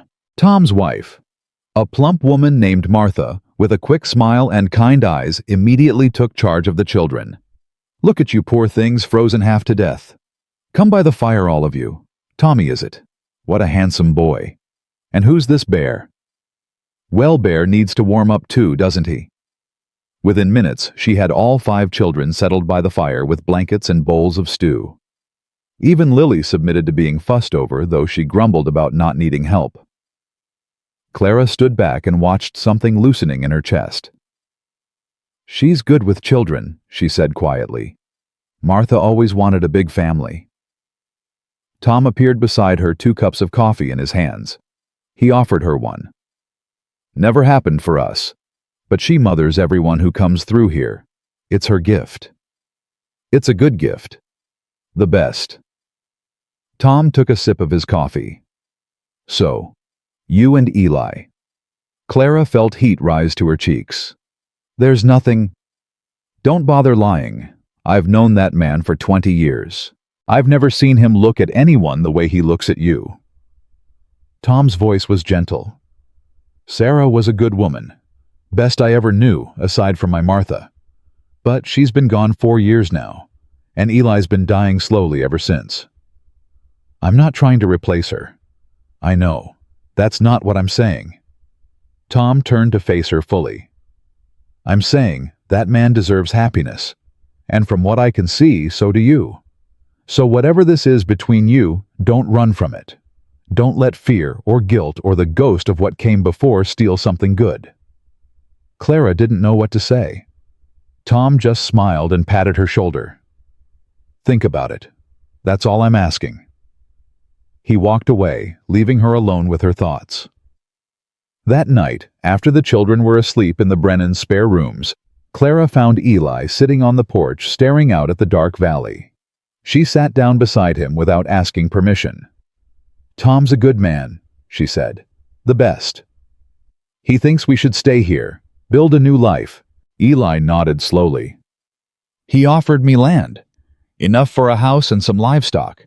Said the valley could use more families. What did you tell him? That I needed to talk to you first. Clara's heart stuttered. Me? Why me? Eli turned to look at her. In the darkness, his eyes were unreadable, but his voice was soft. Because this isn't just my decision anymore. Because wherever I go, I want you there. Because... He stopped, took a breath. Because I meant what I said in the barn. I'm going to marry you, Clara Whitmore. If you'll have me. Eli. I know it's fast. I know it's complicated. I know you've got every reason to say no. He reached out and took her hand. But I also know that I love you. And I think I hope you might love me too. Clara looked at their joined hands, at this man who'd saved her from a cage and given her a family and fought for her when no one else would. I'm scared, she admitted. I've never let myself want things. It always seemed too dangerous. I know. And I don't know how to be a wife or a mother. I've never had a chance to learn. Neither did I. Sarah taught me as we went. Eli squeezed her hand. We can learn together. And the children, what if they... They already love you. You know that. You've seen it. Clara felt tears sliding down her cheeks. She didn't try to stop them. I love you, she whispered. I didn't want to. I tried not to. But I do. Is that a yes? It's a yes. Eli pulled her close and kissed her gentle at first, then deeper, like a man who'd been starving and finally found food. Clara melted into him, letting herself feel safe for the first time in longer than she could remember. When they finally pulled apart, both of them were breathing hard. We should go inside, Clara said, before someone sees. Let them see. But Eli stood anyway, pulling her up with him. Tomorrow I'm telling the children. And then I'm asking Tom to help me build us a house. A house? A home. Eli cupped her face in his hands. Our home. Yours and mine and the children's. A place where Shaw can never touch us. A place where we can be a family. Clara leaned into his touch. I'd like that. So would I. They went inside together. The children took the news exactly as Clara expected. Tommy cheered so loud that Martha came running to see what was wrong. Abby smiled her rare, beautiful smile and immediately started sketching a picture of a wedding. Josie asked approximately 47 questions about the logistics of marriage and was only slightly disappointed when neither Clara nor Eli could answer all of them. Lily said, "Took you long enough." Maggie was the only one who didn't react immediately. She sat very still, her face unreadable, while her siblings celebrated around her. Clara watched her heart tight with worry. Finally, Maggie stood and walked out of the room. Clara followed. She found the girl standing behind the Brennans' house, staring out at the mountains, her arms wrapped around herself. Maggie. No answer. Maggie, if you're upset. I'm not upset. Maggie's voice was thick. I don't know. I don't know what I am. Clara moved to stand beside her. You can talk to me. Whatever you're feeling, it's okay. Is it? Maggie turned to face her eyes bright with unshed tears. Because I feel like I should be happy. Everyone else is happy. But all I can think about is Mama. About what she'd say if she knew Papa was getting married again. What do you think she'd say? Maggie was quiet for a long moment. I think she'd want him to be happy. The words came slowly, like they hurt to say. She always said Papa gave too much and kept too little, that he needed someone to take care of him the way he took care of everyone else. She sounds like a wise woman. She was. Maggie wiped her eyes with the back of her hand. I just miss her. And sometimes it feels like if we move on, if Papa marries someone else, it means she's really gone. Forever. Clara reached out and put her hand on Maggie's shoulder. Your mama's not gone, Maggie. She's in you, in your siblings, in every lesson she taught you and every memory you carry. Clara's voice was gentle. Moving on doesn't mean forgetting. It means honoring what she gave you by living fully, by being happy, by letting yourself love again. Maggie's lower lip trembled. Do you really believe that? I do, because that's what my mama would want for me too. For a moment, Maggie just stood there. Then she stepped forward and wrapped her arms around Clara, burying her face in her shoulder. I'm glad Papa found you, she whispered. I didn't want to be, but I am. Clara held her tight. I'm glad too, sweetheart. I'm so glad too. They stayed like that for a long time, two girls who'd lost their mothers holding each other in the cold mountain air. When they finally went back inside, Maggie's eyes were red, but her smile was real. So, she said, looking at Eli, when's the wedding? Eli laughed a real laugh, the first one Clara had heard from him in weeks. Soon as I build your new mother a house to live in. That could take months. Then I better get started. The next few weeks were a blur of activity. Eli threw himself into building their new home, working alongside Tom and other men from the valley who'd come to help. The structure went up faster than Clara expected, a sturdy log cabin with a stone fireplace, 4 bedrooms, a kitchen, and a porch that looked out over the valley. Clara worked too, helping Martha with cooking and cleaning, learning the rhythms of valley life. The children adapted quickly, making friends with other families, exploring their new surroundings with the boundless energy of youth. Even Lily seemed happier here, less defensive, less determined to prove she wasn't scared of anything. I like it, she announced one evening, sitting on the unfinished porch with Clara.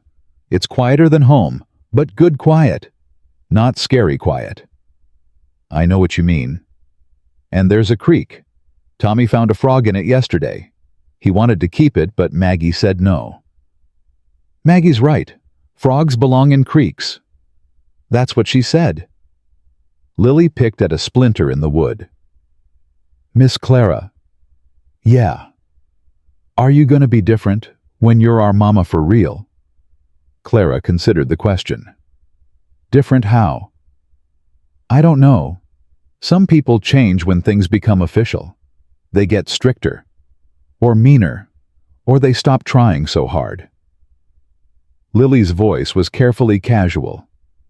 I was just wondering. Clara reached over and put her arm around the girl.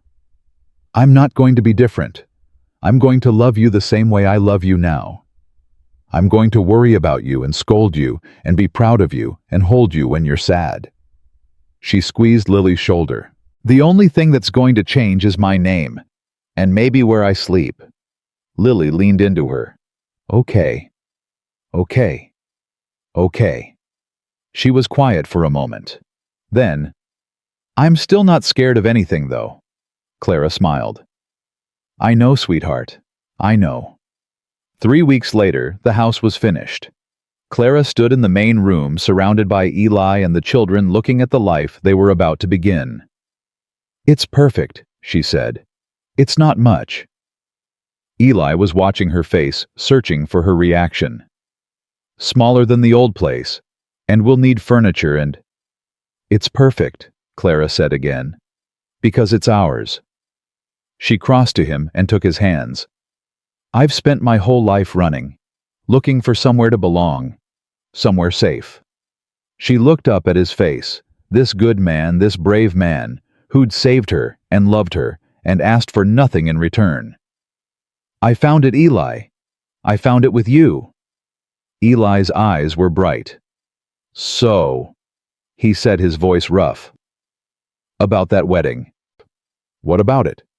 "Tom says the preacher comes through the valley every month. He's due in 3 days."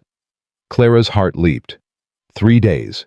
If that's too soon, it's not too soon. She was laughing and crying at the same time. "It's perfect. Everything's perfect." She kissed him right there in front of the children and didn't care who saw. "Gross," Lily announced. "Beautiful," Abby whispered. "Can we have cake at the wedding?" Tommy asked. "As much cake as you want," Clara promised. And for the first time in her life, she believed that promises could come true. The morning of the wedding dawned cold and clear. Clara woke before sunrise, her stomach tight with nerves she hadn't expected. She'd survived a cage of blizzard gunmen and a 3-week journey through hostile territory. But somehow the thought of standing in front of people and promising forever made her hands shake. Martha found her pacing in the kitchen an hour later. Couldn't sleep either. The older woman smiled and set a kettle on the stove. "I was the same way before my wedding. Tom had to practically drag me to the altar." "I'm not having second thoughts," Clara said quickly. "I want this. I want him. You're scared it's too good to be true." Clara stopped pacing. "How did you know?" "Because that's how it feels when you've spent your whole life expecting the worst." Martha poured 2 cups of tea and handed one to Clara. "You keep waiting for the other shoe to drop, for something to go wrong, for the happiness to be snatched away. Does it ever stop the waiting?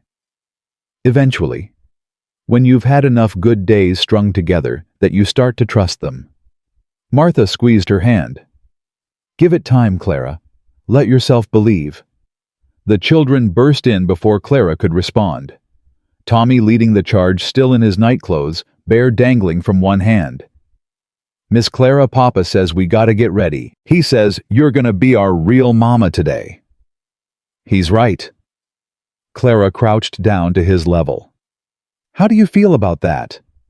Tommy considered the question with 4-year-old solemnity. "Bear says it's good. He says mamas are important." "Bear's a smart bear." "I know."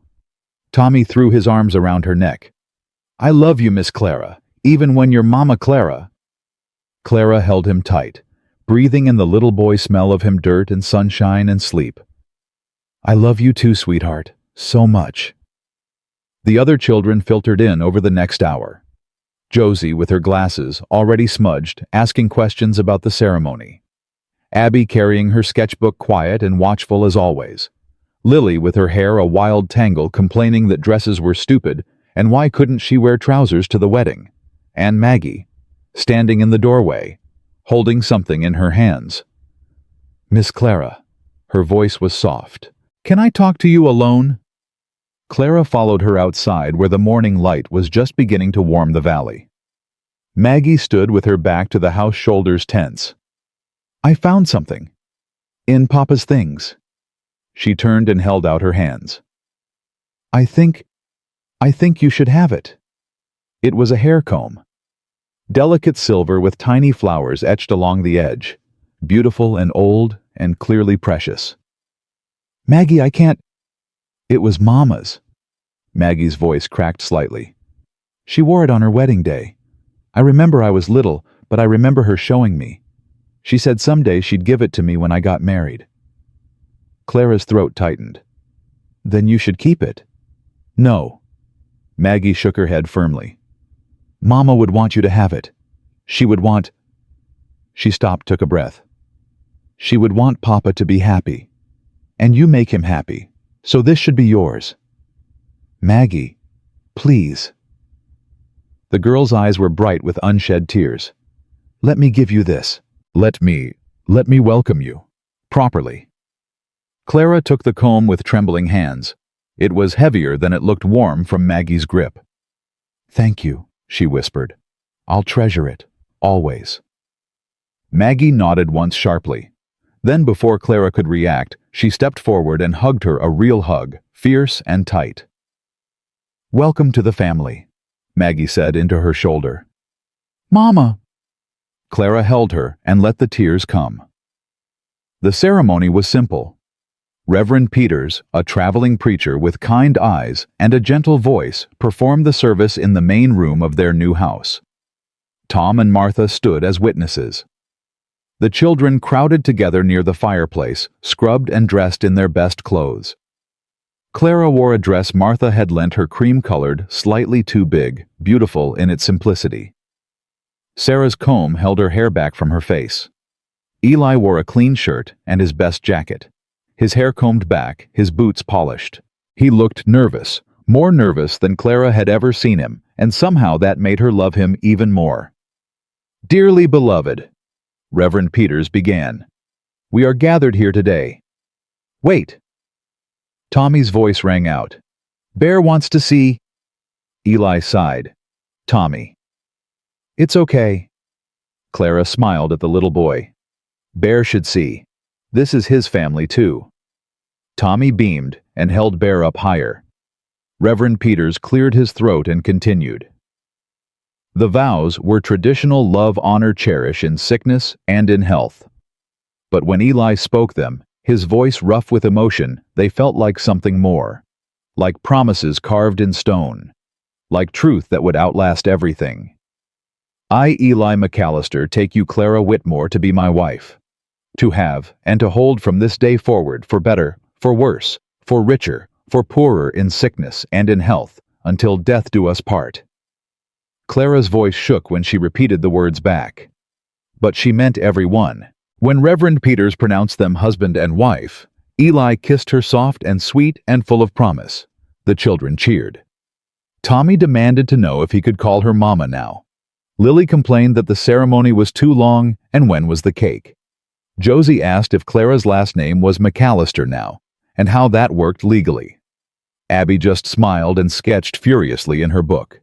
And Maggie stood apart, watching them with something like peace in her eyes. After the ceremony, Martha served the cake she'd been working on for 3 days, a simple layer cake with white frosting and wildflowers pressed into the top. It wasn't fancy, but it was made with love, and that's what mattered. Clara ate her slice, standing next to Eli, his arm warm around her waist. "How does it feel?" he asked quietly. "Being Mrs. McAllister. Strange?" She leaned into him. "Good strange. Like wearing new shoes that fit perfectly but haven't been broken in yet." "That might be the oddest compliment I've ever received."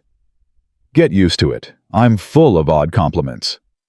He laughed and kissed her temple. "I'm counting on it." The celebration continued through the afternoon. Neighbors came by to offer congratulations.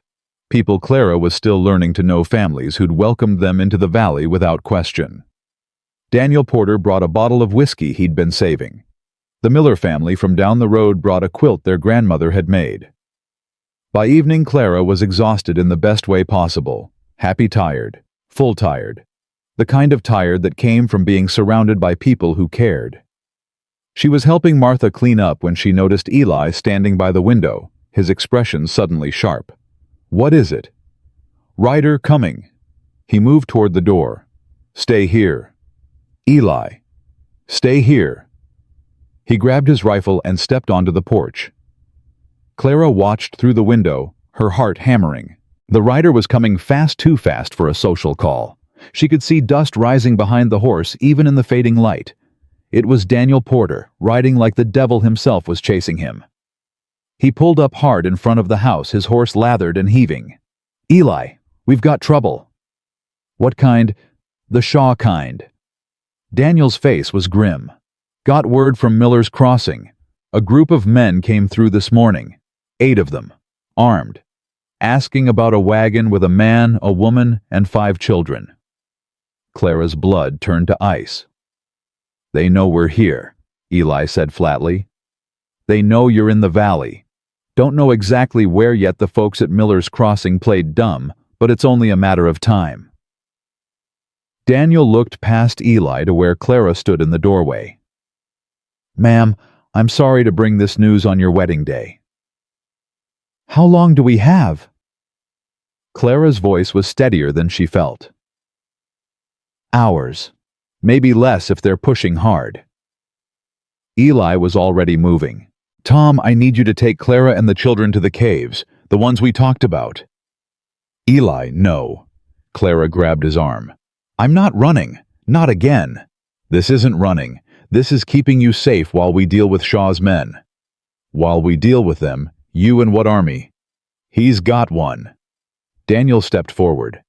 Valley's been preparing since we heard about you. 20 men armed and ready, more if we need them. We don't take kindly to outsiders threatening our people. Your people, Clara repeated. We've only been here 3 weeks. You married one of us today. That makes you ours. Daniel's expression was fierce. Shaw wants a fight. We'll give him one. Clara looked at Eli, at the set of his jaw and the steel in his eyes, at the man who'd saved her and married her and promised her forever. I'm not hiding in a cave while you risk your life, she said quietly. That's not how this works. Clara. No. She stepped closer. You told me we were in this together. You told me I wasn't alone anymore. Did you mean it? Of course I meant it. Then let me stand with you. Eli's hands curled into fists. She could see the war on his face, the need to protect her battling with the knowledge that she was right. The children, he said finally. They go to the caves. That's not negotiable. Agreed. Clara turned to Maggie, who'd appeared in the doorway. Maggie, take your brothers and sisters to the caves with Tom. Keep them safe. But this isn't up for debate. Clara's voice was firm. Your job is to protect them.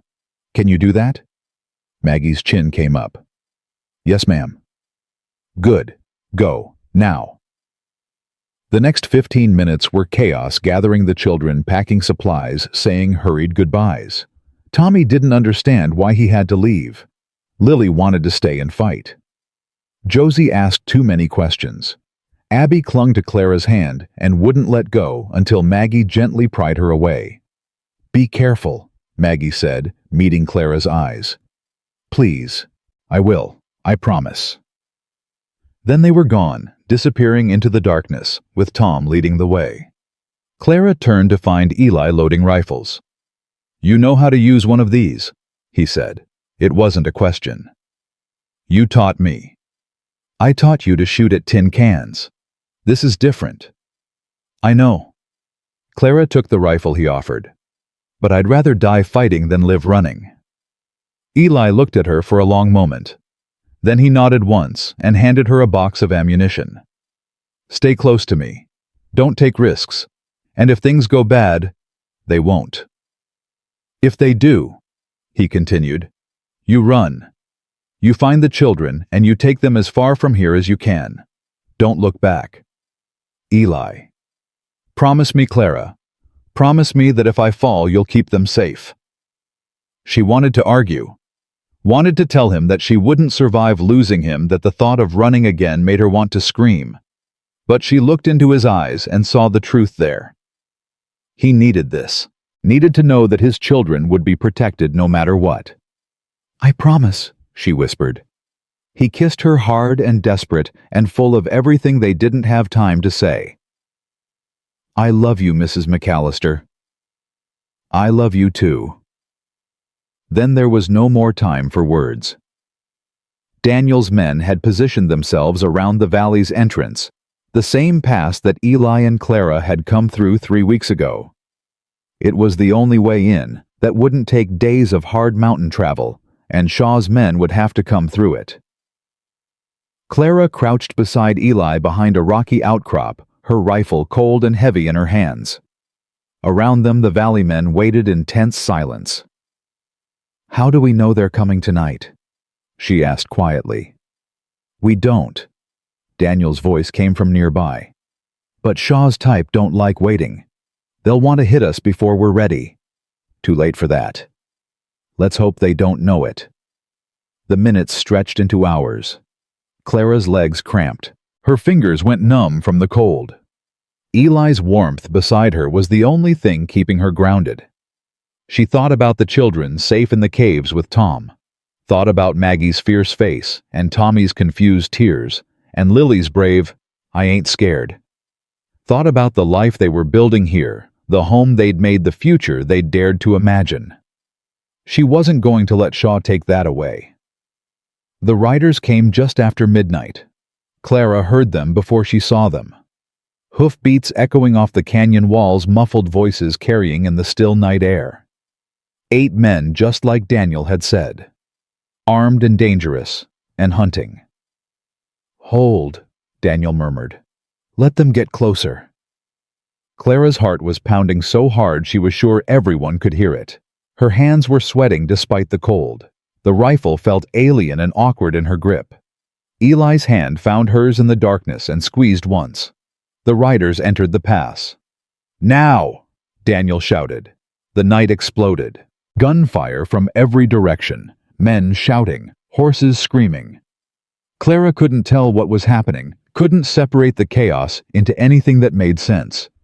She saw muzzle flashes in the darkness, saw figures falling, saw one of the riders break through the line and charge straight toward her position. "Clara, get down!" Eli's voice sharp with fear.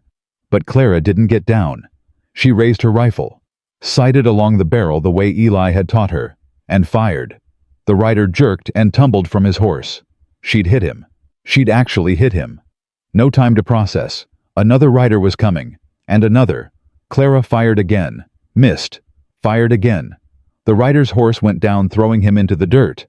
Then Eli was beside her, his rifle speaking in quick, controlled bursts. Daniel was shouting orders. The valley men were closing in, and suddenly, impossibly, it was over.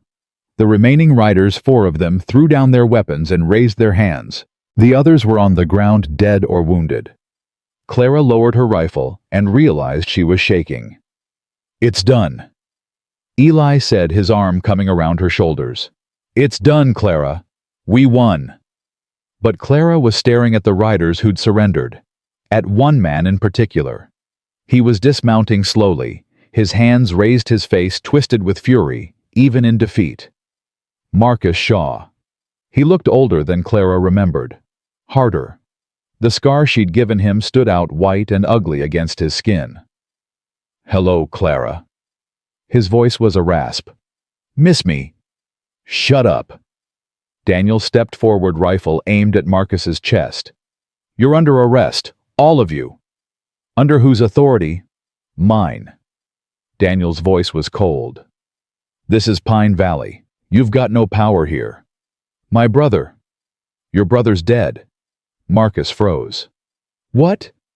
"Got word 3 days ago. Victor Shaw was killed in a mining accident, some kind of explosion." Daniel smiled grimly. Seems like God's got a sense of justice after all. Clara felt the world tilt. Victor Shaw was dead. The man who'd haunted her nightmares, who'd owned her labor, who'd sent men to drag her back dead. "You're lying," Marcus snarled. "Check for yourself. Oh wait, you can't, because you're going to be locked up for a very long time." Daniel gestured to his men. "Take them, all of them. We'll figure out what to do with them in the morning." As they led Marcus away, he twisted to look at Clara one last time. "This isn't over," he spat. "You think you've won? You've got nothing. You're nothing. Just a piece of trash that's enough." Eli stepped between them, blocking Marcus from Clara's view. "Get him out of here." Daniel's men dragged Marcus into the darkness, and just like that it was over. Clara stood very still, trying to make her brain understand what had just happened. Shaw was dead. Marcus was captured. The threat that had been hanging over her for months, years, really was gone. She was free. Actually, truly free.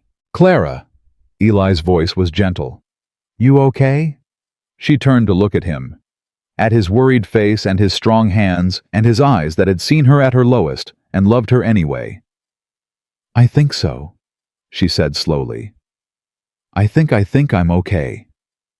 And then she was crying huge, racking sobs that shook her whole body. All the fear and tension and desperate hope of the past months pouring out of her in waves she couldn't control. Eli held her through it. Didn't try to stop her. Didn't tell her it was okay. Just held her and let her fall apart. When the tears finally slowed, Clara pulled back and looked up at him. "Take me home," she whispered. "Take me home to our children." "Gladly, Mrs. McAllister." They found the children waiting at the mouth of the caves, clustered around Tom like chicks around a hen. Tommy saw them first. "Mama, Papa!"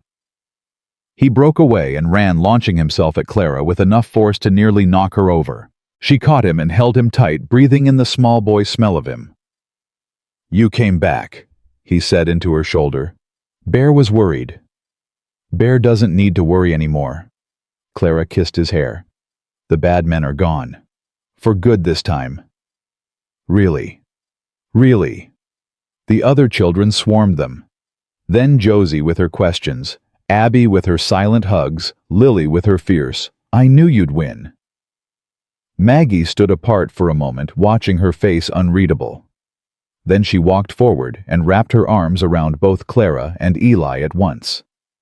"Don't ever do that again," she said, her voice muffled. "Don't ever make me wait like that again." "We won't," Eli promised. "It's over now, all of it."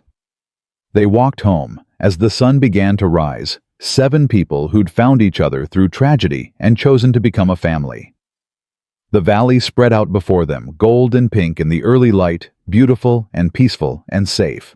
Clara stopped at the crest of the hill and looked back the way they'd come. "What is it?" Eli asked, coming to stand beside her. "Just thinking." She slipped her hand into his. "About how different everything is from 3 months ago. I was locked in a cage waiting to die. And now I have everything." She looked up at him. "A home, a family, a husband who loves me, children who call me Mama." Her voice caught. "I didn't know it was possible to be this happy." "Get used to it." Eli kissed her forehead. "I plan to make you happy for a very long time." "Is that a promise?" "It's a vow." Tommy's voice interrupted them. "Papa, Mama, I'm hungry." "I'm tired," Lily added. "I need to use the privy," Josie announced. "Bear wants breakfast," Tommy continued. Clara laughed a real laugh, full and free. "Welcome to family life, Mrs. McAllister. I wouldn't have it any other way." They walked down the hill together, the children running ahead, the sun warm on their faces. Behind them, the darkness faded. Ahead, there was only light. The next few weeks were a revelation. Clara had never known what peace felt like. Not really. She'd spent her whole life braced for the next blow, the next loss, the next disaster.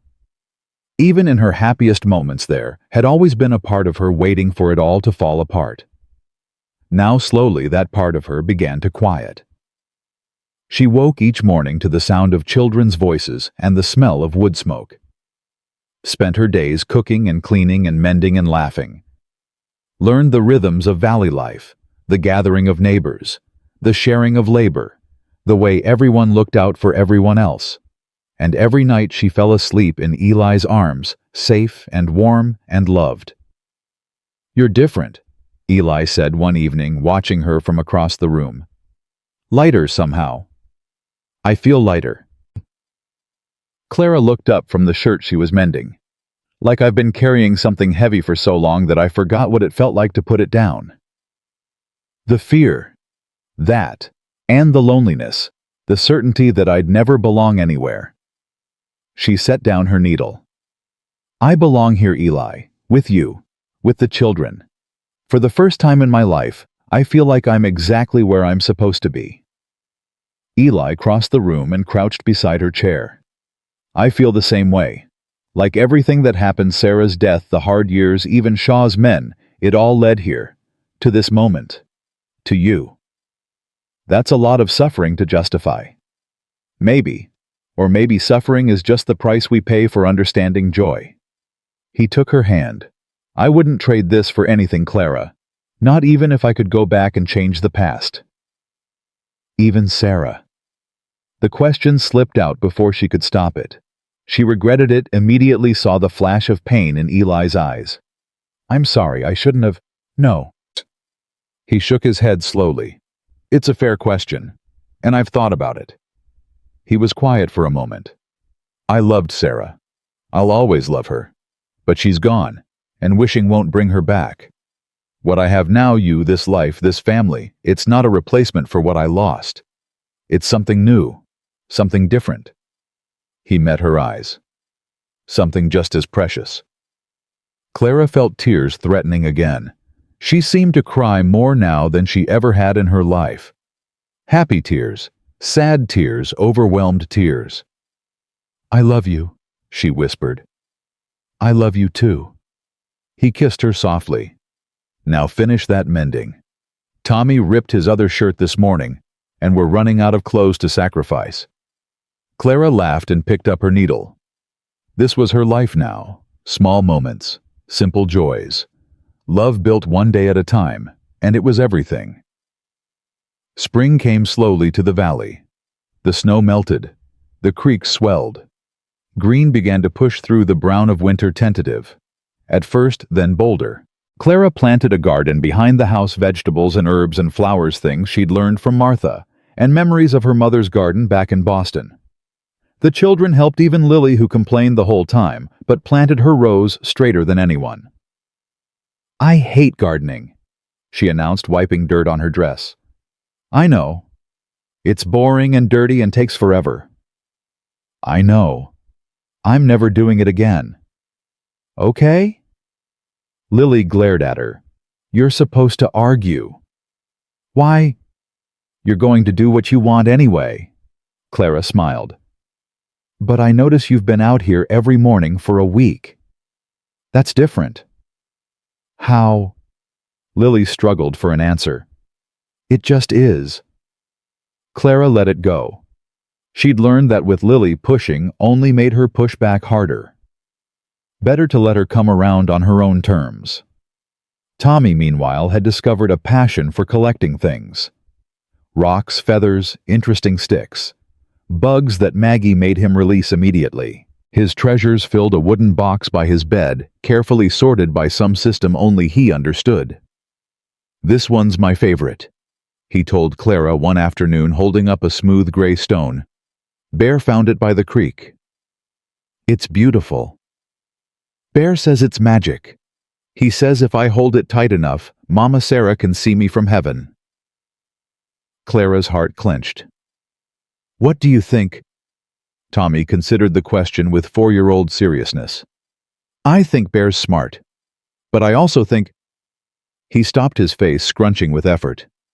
I think maybe Mama Sarah can see me anyway, even without the rock. Because she's my mama forever, even though she's dead. That's very wise, sweetheart. I know. He put the rock back in his box. Josie helped me think it. Of course she did. Josie helped everyone think everything. The girl with the 2 curious eyes had become Clara's shadow, always asking questions, always wanting to understand how things worked. She'd started keeping the journal, filling it with observations about life in the valley, about her family, about everything. I want to be a writer, she announced one day. Or a scientist. Or maybe a teacher. I haven't decided yet. You've got time. Not that much. I'll be 12 next month. That's practically grown. Clara hid her smile. Practically? Papa says girls can be anything they want now. Is that true? It's getting truer every day. Clara put her arm around Josie's shoulders. And even if the world doesn't think so, your papa and I do. You can be anything you want, Josie McAllister. Anything at all. Josie beamed. Abby was harder to reach. She'd always been quiet, but lately she'd been even more withdrawn, spending hours in her corner with her sketchbook, barely speaking at meals. Clara waited. Watched. Let Abby come to her in her own time. It happened on a rainy afternoon in late April. Clara was sitting by the fire, mending yet another of Tommy's shirts, when Abby appeared beside her. She didn't say anything, just held out her sketchbook. Clara took it and opened to the page Abby had marked. It was a drawing, simple but powerful.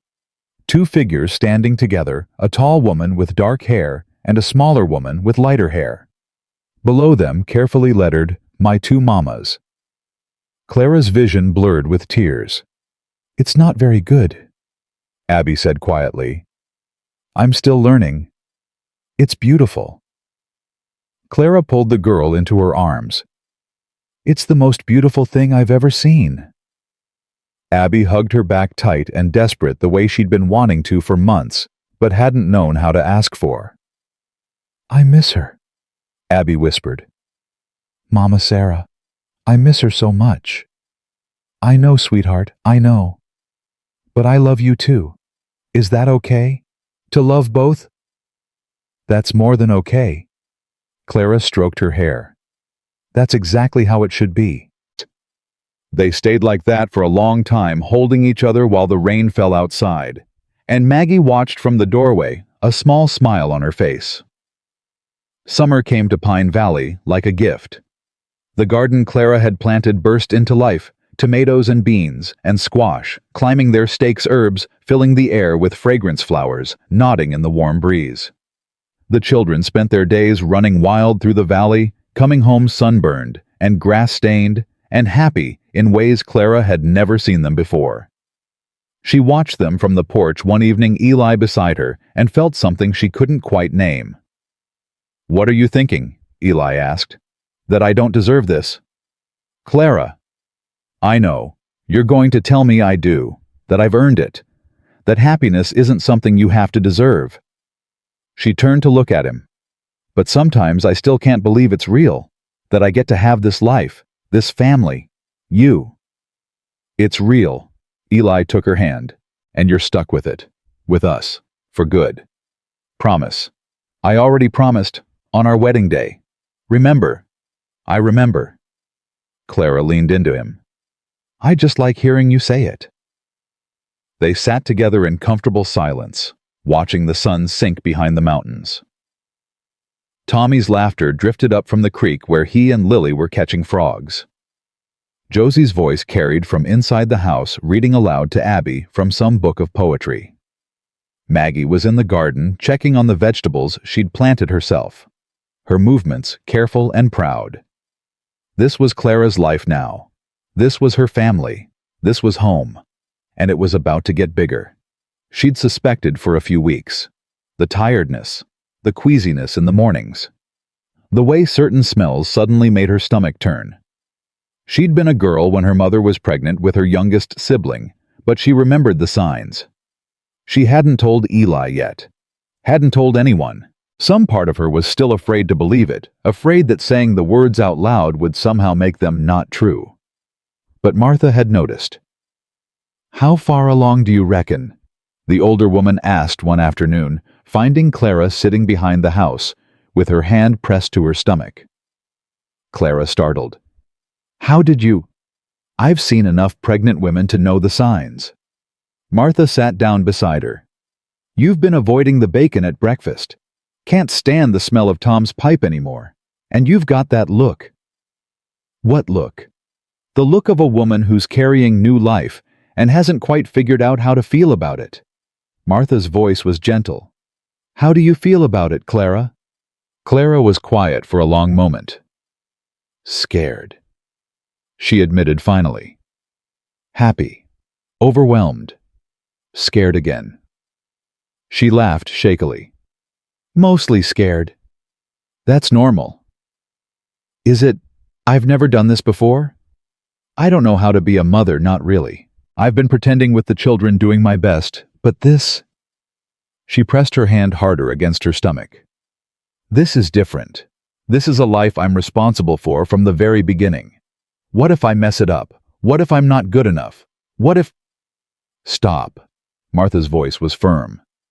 "I'm going to tell you something, and I want you to listen." Clara looked at her. "You're already a mother. You've been a mother since the day you stepped into that house and started caring for those children. Maybe you didn't birth them, but you love them. You'd die for them.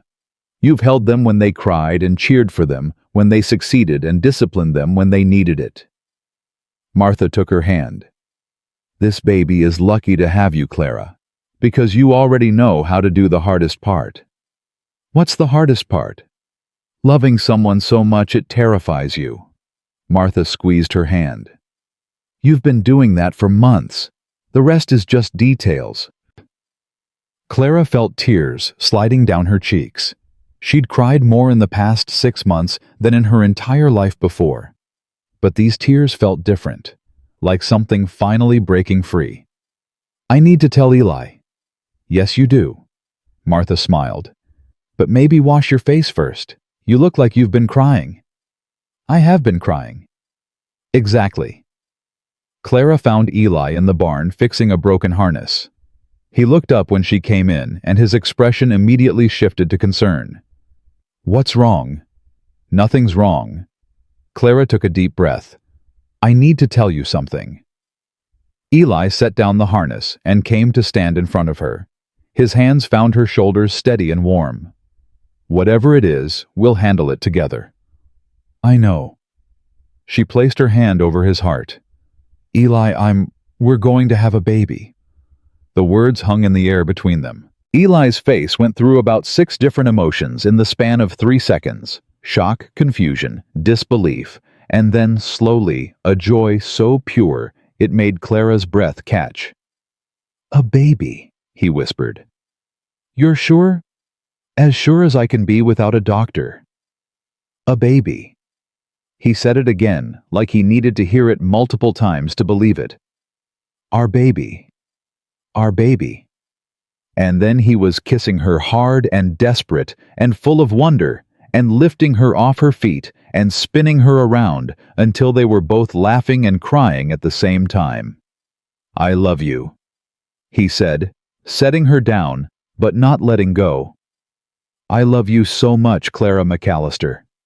I love you too. She pressed her forehead against his. Are you happy? Happy doesn't begin to cover it. His hands moved to cup her face. You've given me everything. A partner, a best friend, a mother for my children. And now... His voice cracked. Now you're giving me this. A new life. A new beginning. I don't have words for what I'm feeling. Then don't use words. He kissed her again, softer this time. Slower, like a promise sealed in silence. When they finally pulled apart, Clara said, We should tell the children. Tonight, at dinner. Eli grinned a real grin, the kind she rarely saw from him. This is going to be chaos. The best kind. She was right about the chaos. Tommy's reaction was immediate and loud. A baby! We're getting a baby! Yes, sweetheart, sometime around Christmas. Can I name it? I want to name it Bear, or Frog, or maybe Bear Frog. We'll discuss names later. Bear Frog McAllister. Tommy tested it out. I like it. Lily crossed her arms. Where's the baby gonna sleep? There's no more rooms. Papa's going to build an addition to the house, Clara explained. Another bedroom. Oh. Lily considered this. Can I help? You can help. Good, because I ain't sharing my bed with no baby. You won't have to. Josie predictably had questions. How does the baby get out? Is it going to hurt? What if something goes wrong? What if... Josie? Maggie's voice cut through. Maybe save the medical interrogation for later. I'm just curious. Be curious tomorrow. Abby hadn't said anything yet. She sat very still, her eyes fixed on Clara's stomach, her expression unreadable. Clara moved to crouch beside her. Abby, what are you thinking? Will you still love us? The words came out small and scared. When the new baby comes, will you still be our mama too? Clara's heart cracked. She pulled Abby into her arms, holding her tight. Listen to me, she said fiercely. I will love this baby, but I will never ever stop loving you. Any of you. A heart doesn't divide, Abby, it multiplies. The more people you love, the bigger it gets. Promise. I promise. Cross my heart. Abby hugged her back hard. Okay, I believe you. Good. Clara kissed her hair. Now who wants dessert? Me, Tommy shouted. Me too, Lily added. But only if it's not that weird pie Martha made last week. It's apple. Regular apple. Regular apple. Fine, I guess I'll have some. Clara laughed and went to cut the pie, her family settling into their usual chaos around her. This was her life now, and it was perfect. The months that followed were the happiest Clara had ever known. Her body changed slowly at first, then more rapidly as the baby grew. She tired more easily, craved strange foods, cried at nothing and everything. The children took turns putting their hands on her swelling belly, waiting for kicks, arguing over whether the baby would be a boy or a girl. "It's definitely a boy," Tommy announced with 4-year-old certainty. "Bear says so." "Bear doesn't know anything," Lily countered. "It's gonna be a girl. We need another girl." "We already got too many girls." "There's no such thing as too many girls." "There is too. Is not. Is too. Enough," Maggie said, stepping between them. "We'll find out when the baby comes. Until then, stop arguing." "She started it," Tommy muttered. "Did not. Did too. I said enough." Clara watched from her chair by the fire, one hand resting on her belly. These moments, the chaos and the bickering and the noise, she wouldn't trade them for anything. They were proof of life, of family, of everything she'd been afraid to want. Eli sat beside her and took her hand. "How are you feeling?" "Huge. Tired. Happy." "You're beautiful." "Liar." "Never." He kissed her cheek. "You've never been more beautiful to me than you are right now." "That's because you're blinded by love." "Probably. But I'm also right." Clara leaned into him, letting his warmth surround her. Outside, the first snow of winter was starting to fall. Inside, the fire crackled, and the children argued, and everything was exactly as it should be. "1 year ago," she said softly. "1 year ago, I was locked in a cage waiting to die." "I remember." And now, she gestured around them, at the house Eli had built, at the children they'd raised together, at the life growing inside her. "Now I have everything I never dared to dream of." Funny how things work out. Funny isn't the word I'd use. What word would you use? Clara thought about it. Miraculous. Or maybe... She paused. Maybe just right. Like all the broken pieces finally fit together. Eli was quiet for a moment. Then he said, "Sarah used to believe things happened for a reason, that God had a plan even when we couldn't see it. Do you believe that? I don't know. I know I lost her, and that nearly destroyed me. But I also know that losing her led me to you." He turned to look at her. "If I hadn't been broken, if I hadn't been desperate, maybe I would have ridden right past that cage in Bitter Creek. Maybe I would have told myself it wasn't my problem." "But you didn't." "No, I didn't. Because somewhere in all that pain, Sarah taught me that kindness matters, that we're supposed to help each other." His voice roughened. "She saved you, Clara. Through me. Does that make sense?" Clara felt tears threatening again. "It makes perfect sense." "Good." He pulled her closer. "Because I'm not eloquent. I can't say things pretty like you deserve. All I can do is love you the best I know how." "That's more than enough." Clara kissed him softly. "That's everything." The baby came 3 days before Christmas. Clara woke in the dark hours of the morning with a pain that started low in her back and spread through her whole body. She'd been warned about this. Martha had talked her through what to expect, but nothing could have prepared her for the reality. "Eli." She shook his shoulder. "Eli, it's time." He was awake instantly, years of frontier living, making him alert even from deep sleep. Now. Now. What followed was a blur of pain and fear and fierce determination. Martha came quickly, having been on alert for weeks. Tom took the children to his house so they wouldn't hear Clara's screams. Eli stayed by her side through all of it, holding her hand, wiping her forehead, murmuring encouragement she could barely hear over the roar of her own body. "You're doing so well," Martha said. "Almost there. Just a little more." "I can't." "You can. You're the strongest woman I know, Clara McAllister. You survived a cage and a blizzard and gunmen and everything else. You can do this." Clara gritted her teeth and pushed, and pushed, and pushed. And then finally, miraculously, a thin, high wail split the air. "A girl," Martha announced, tears streaming down her face. "A beautiful, perfect girl." Clara reached for her daughter with trembling arms. The baby was small and red, and wrinkled her fists waving in the cold air, her cry demanding and strong. "Hello," Clara whispered. "Hello, little one. I've been waiting for you." Eli leaned over them both, his face wet with tears he wasn't trying to hide. "She's perfect," he said. "She's absolutely perfect. She needs a name."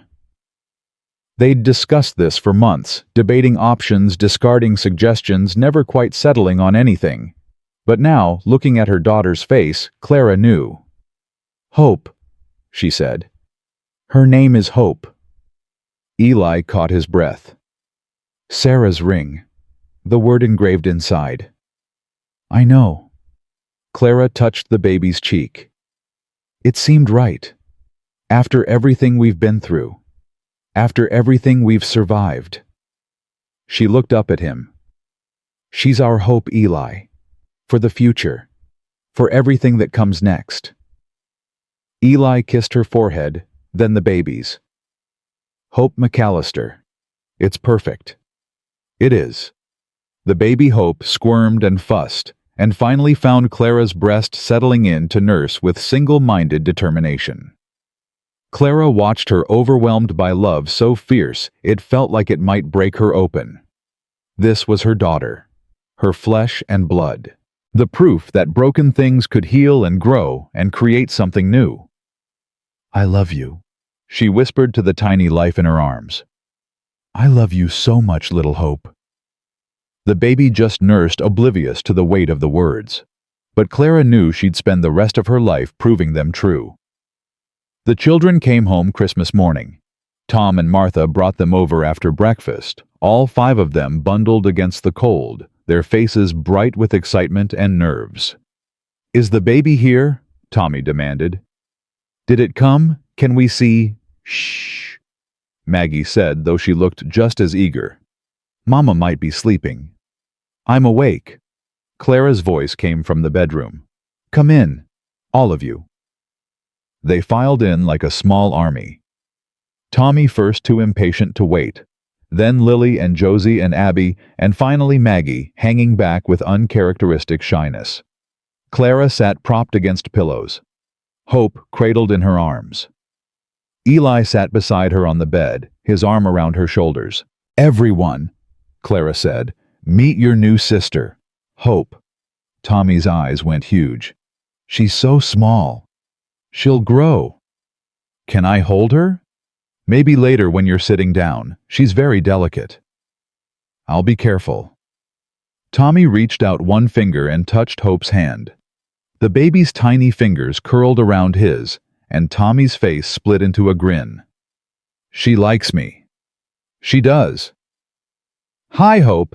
I'm Tommy. I'm your big brother. This is Bear." He held up his stuffed animal. "He's going to be your friend, too." Lily peered over Tommy's shoulder, her expression skeptical. "She doesn't look like much." "Lily." "What I'm just saying. She's all red and wrinkly."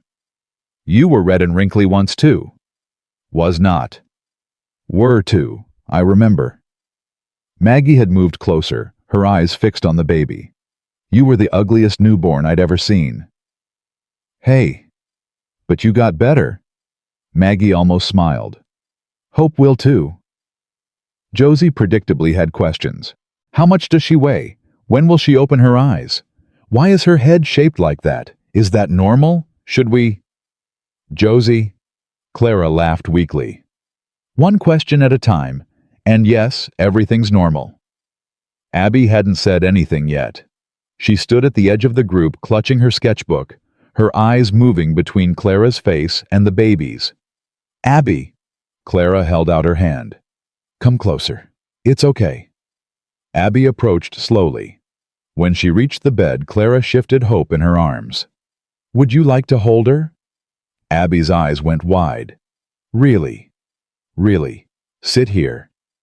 Clara patted the bed beside her. Support her head. That's it. Perfect. Abby held her new sister with exquisite care, her whole body tense with concentration. Hope squirmed for a moment, then settled her tiny face peaceful. She's warm, Abby whispered. And soft. She is. She smells good. She does. Abby looked up at Clara, and there were tears in her eyes. Thank you. For letting me hold her. For everything. You don't have to thank me, sweetheart. You're her sister. She's part of you now, just like you're part of me. Abby nodded, too emotional to speak. Maggie stepped forward to take the baby next. She held Hope with practiced ease. She'd helped care for Tommy when he was born, Clara remembered. This wasn't new to her. But the look on her face was new, soft, open, vulnerable in a way Clara had rarely seen. Hey, little one, Maggie murmured to her sister. I'm Maggie. I'm gonna look out for you. Okay, that's what big sisters do. Hope made a small sound, not quite a cry, not quite a coo, and Maggie smiled. Yeah, she said. I thought you'd agree. The rest of the day passed in a warm blur. The children took turns holding Hope, fighting over who got to sit closest to her, arguing about who she looked like and what her first word would be. Tom and Martha brought over Christmas dinner, and they all ate together in the crowded bedroom, making messes and telling stories and laughing at nothing in particular. By evening, the younger children had been put to bed in the Brennan's house to give Clara and the baby some peace. Maggie stayed, insisting she could help if Hope woke in the night. Eli tried to convince her to go rest, but she refused. I want to be here, she said simply. This is where I belong.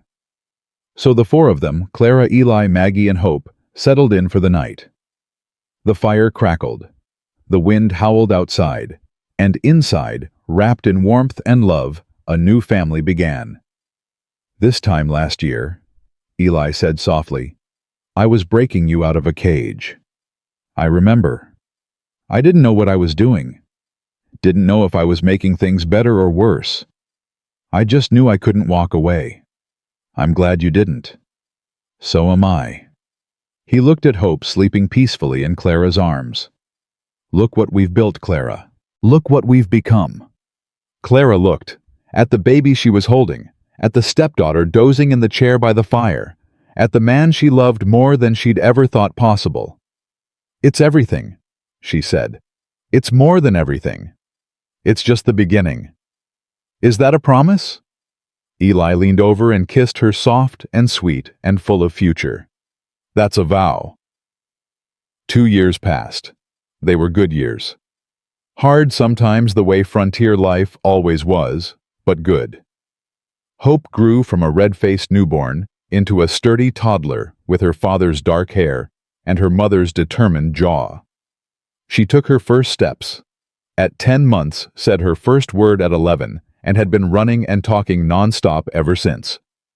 Tommy appointed himself her official protector, following her everywhere, making sure she didn't eat bugs, or fall into the creek, or do any of the other dangerous things toddlers seemed compelled to do. She tried to catch a bee today, he reported to Clara one afternoon. I stopped her. Bees are mean. That was very responsible of you, Tommy. I know. Bear says I'm the best big brother ever. Bear's right. Lily remained Lily, fierce and stubborn, and convinced she wasn't scared of anything. But Clara had noticed a softening in her lately, especially around Hope. She'd caught Lily singing to the baby when she thought no one was listening. When confronted, Lily had turned bright red and claimed she was just practicing for when she learned to rope cattle. Josie had started writing stories, filling notebook after notebook, with tales of adventure and romance and families who found each other against all odds. Clara recognized pieces of their own story in her words and felt proud. Abby's art had grown more sophisticated, her sketches becoming real portraits, real landscapes, real attempts to capture the world as she saw it. She'd started selling some of her work to neighbors and travelers passing through, earning her own money for the first time. And Maggie had grown into a young woman.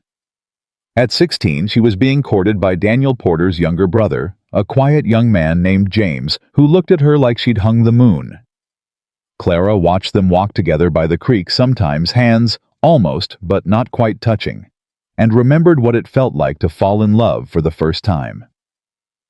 "She's too young," Eli grumbled one evening watching them from the porch. "She's the same age you were when you met Sarah." That was different. How? Eli couldn't come up with an answer. Clara smiled and took his hand. "She'll be okay. We raised her well." "You raised her well? These past 2 years, Clara, I don't know what we would have done without you." "You would have been fine." "No, we wouldn't have." Eli turned to face her. "I was drowning when you came into our lives. I didn't know it, couldn't see it, but I was going under. You saved me, Clara. You saved all of us. You saved me first. Maybe we saved each other." "Maybe." Clara leaned into him. "Does it matter?" "No, I guess it doesn't." They sat together in comfortable silence, watching the sun set over the valley. Hope's laughter drifted up from the yard where she was chasing chickens with Tommy. Maggie and James had wandered out of sight around the bend in the creek. Josie was inside writing. Abby was sketching.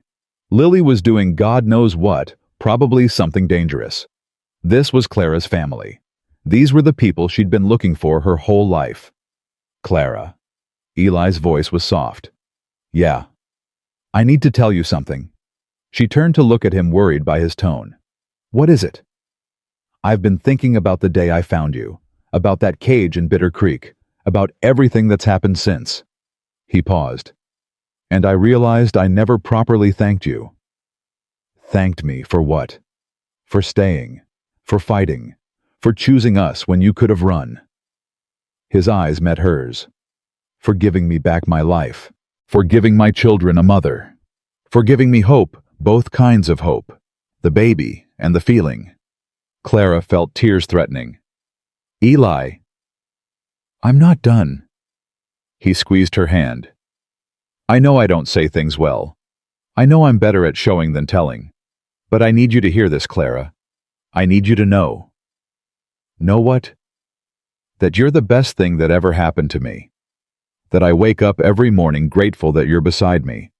That I go to sleep every night knowing I'm the luckiest man in the world." His voice cracked. "That I love you more than I have words for. More than I thought it was possible to love anyone." Clara was crying now, really crying, tears streaming down her face in the golden evening light. "I love you too," she managed. "So much. More than I ever." "I know." He kissed her softly. "I know." They held each other as the sun sank below the mountains, painting the sky in shades of gold and pink and purple. Hope's laughter still echoed from the yard. Tommy's voice joined in, high and excited. A door slammed somewhere, Lily probably always dramatic. These were the sounds of Clara's life, the sounds of family, the sounds of home. One evening near the end of summer, Clara sat on the porch alone and let herself remember. She thought about the factory in Boston, the endless hours, the crushing work, the way she'd felt like nothing more than a machine. She thought about Victor Shaw, his cruel smile, his ownership of her body and her labor, the way he'd made her feel worthless. She thought about the cage in Bitter Creek, the iron bars, the cold, the absolute certainty that she was going to die alone and forgotten. And then she thought about Eli's face appearing through the bars, his voice cutting through the wind, his hands lifting her out of the darkness. She thought about 5 children who'd opened their hearts to a stranger. about a community that had protected her without question, about a husband who loved her more than she'd ever been loved before. She thought about Hope, her daughter, sleeping inside the house, safe and warm and completely unaware of how miraculous her existence was. And Clara understood something she hadn't before. The cage hadn't been the end of her story. It had been the beginning. Everything she'd suffered, every loss, every pain, every moment of despair had led her here. To this porch, this valley, this family, this life. It didn't make the suffering worth it exactly. Nothing could do that. But it gave it meaning, purpose, a place in the larger story of who she was becoming. She was Clara McAllister now. Wife, mother, survivor. Someone who had been broken and remade and emerged stronger than before. She was home. The door opened behind her, and Eli stepped out onto the porch. "You okay?" "Better than okay." Clara looked up at him, smiling through her tears. "I was just thinking about how far we've come. Long way from Bitter Creek. Long way from everything." She reached for his hand. "Thank you, Eli, for stopping that day, for not walking past, for seeing me when everyone else looked away. I told you before. I know. You couldn't have done anything else. It wasn't about me. It was about who you are." Clara stood and faced him. "But I'm still grateful. Every day I'm grateful." "So am I." They stood together, hand in hand, looking out at the valley they called home. The children's voices drifted from inside, arguing about something, probably nothing. Hope's babbling mixed with Tommy's laughter, Lily's protests, Josie's explanations, Abby's quiet comments, Maggie's patient mediation, the sounds of family, the sounds of life. "We should go inside," Eli said. "Sounds like Tommy's trying to convince Hope to eat something she shouldn't again." "Probably." Clara didn't move. "Just one more minute. Take all the time you need." She stood there, breathing in the evening air, feeling the warmth of Eli's hand in hers. 1 year ago, she'd been locked in a cage waiting to die. Now she was standing on the porch of her own home, surrounded by people who loved her, carrying memories of all she'd overcome. The woman in that cage, frozen and hopeless and convinced she was worthless. She felt like a stranger now. Someone Clara had known once, had been once, but wasn't anymore. She was something else now. Something stronger. Something whole. "I'm ready," she said finally. "Let's go inside." They walked into the house together, into the warmth and chaos of their family. Tommy immediately demanded that Clara settle an argument. Lily complained about something. Josie asked a question. Abby showed her a drawing. Maggie handed her the baby with a tired smile. Hope grabbed her face with chubby hands and said, "Mama," like it was the most important word in the world. Clara held her daughter close and looked around at the life she'd built. At the husband who'd saved her. At the children who'd chosen her. At the home where she finally truly belonged. From the cage to the crown, her mother used to say. From ashes to beauty. From nothing to everything that matters. She'd made it. They'd made it. And this messy, beautiful, imperfect, miraculous life, this was her happily ever after. Not a fairy tale ending. Something better. Something real. Clara Jane McAllister, who had once been nothing and no one, who had been locked in a cage and left to die, who had run and fought and survived against every odd, she was finally home. And she would never be alone again.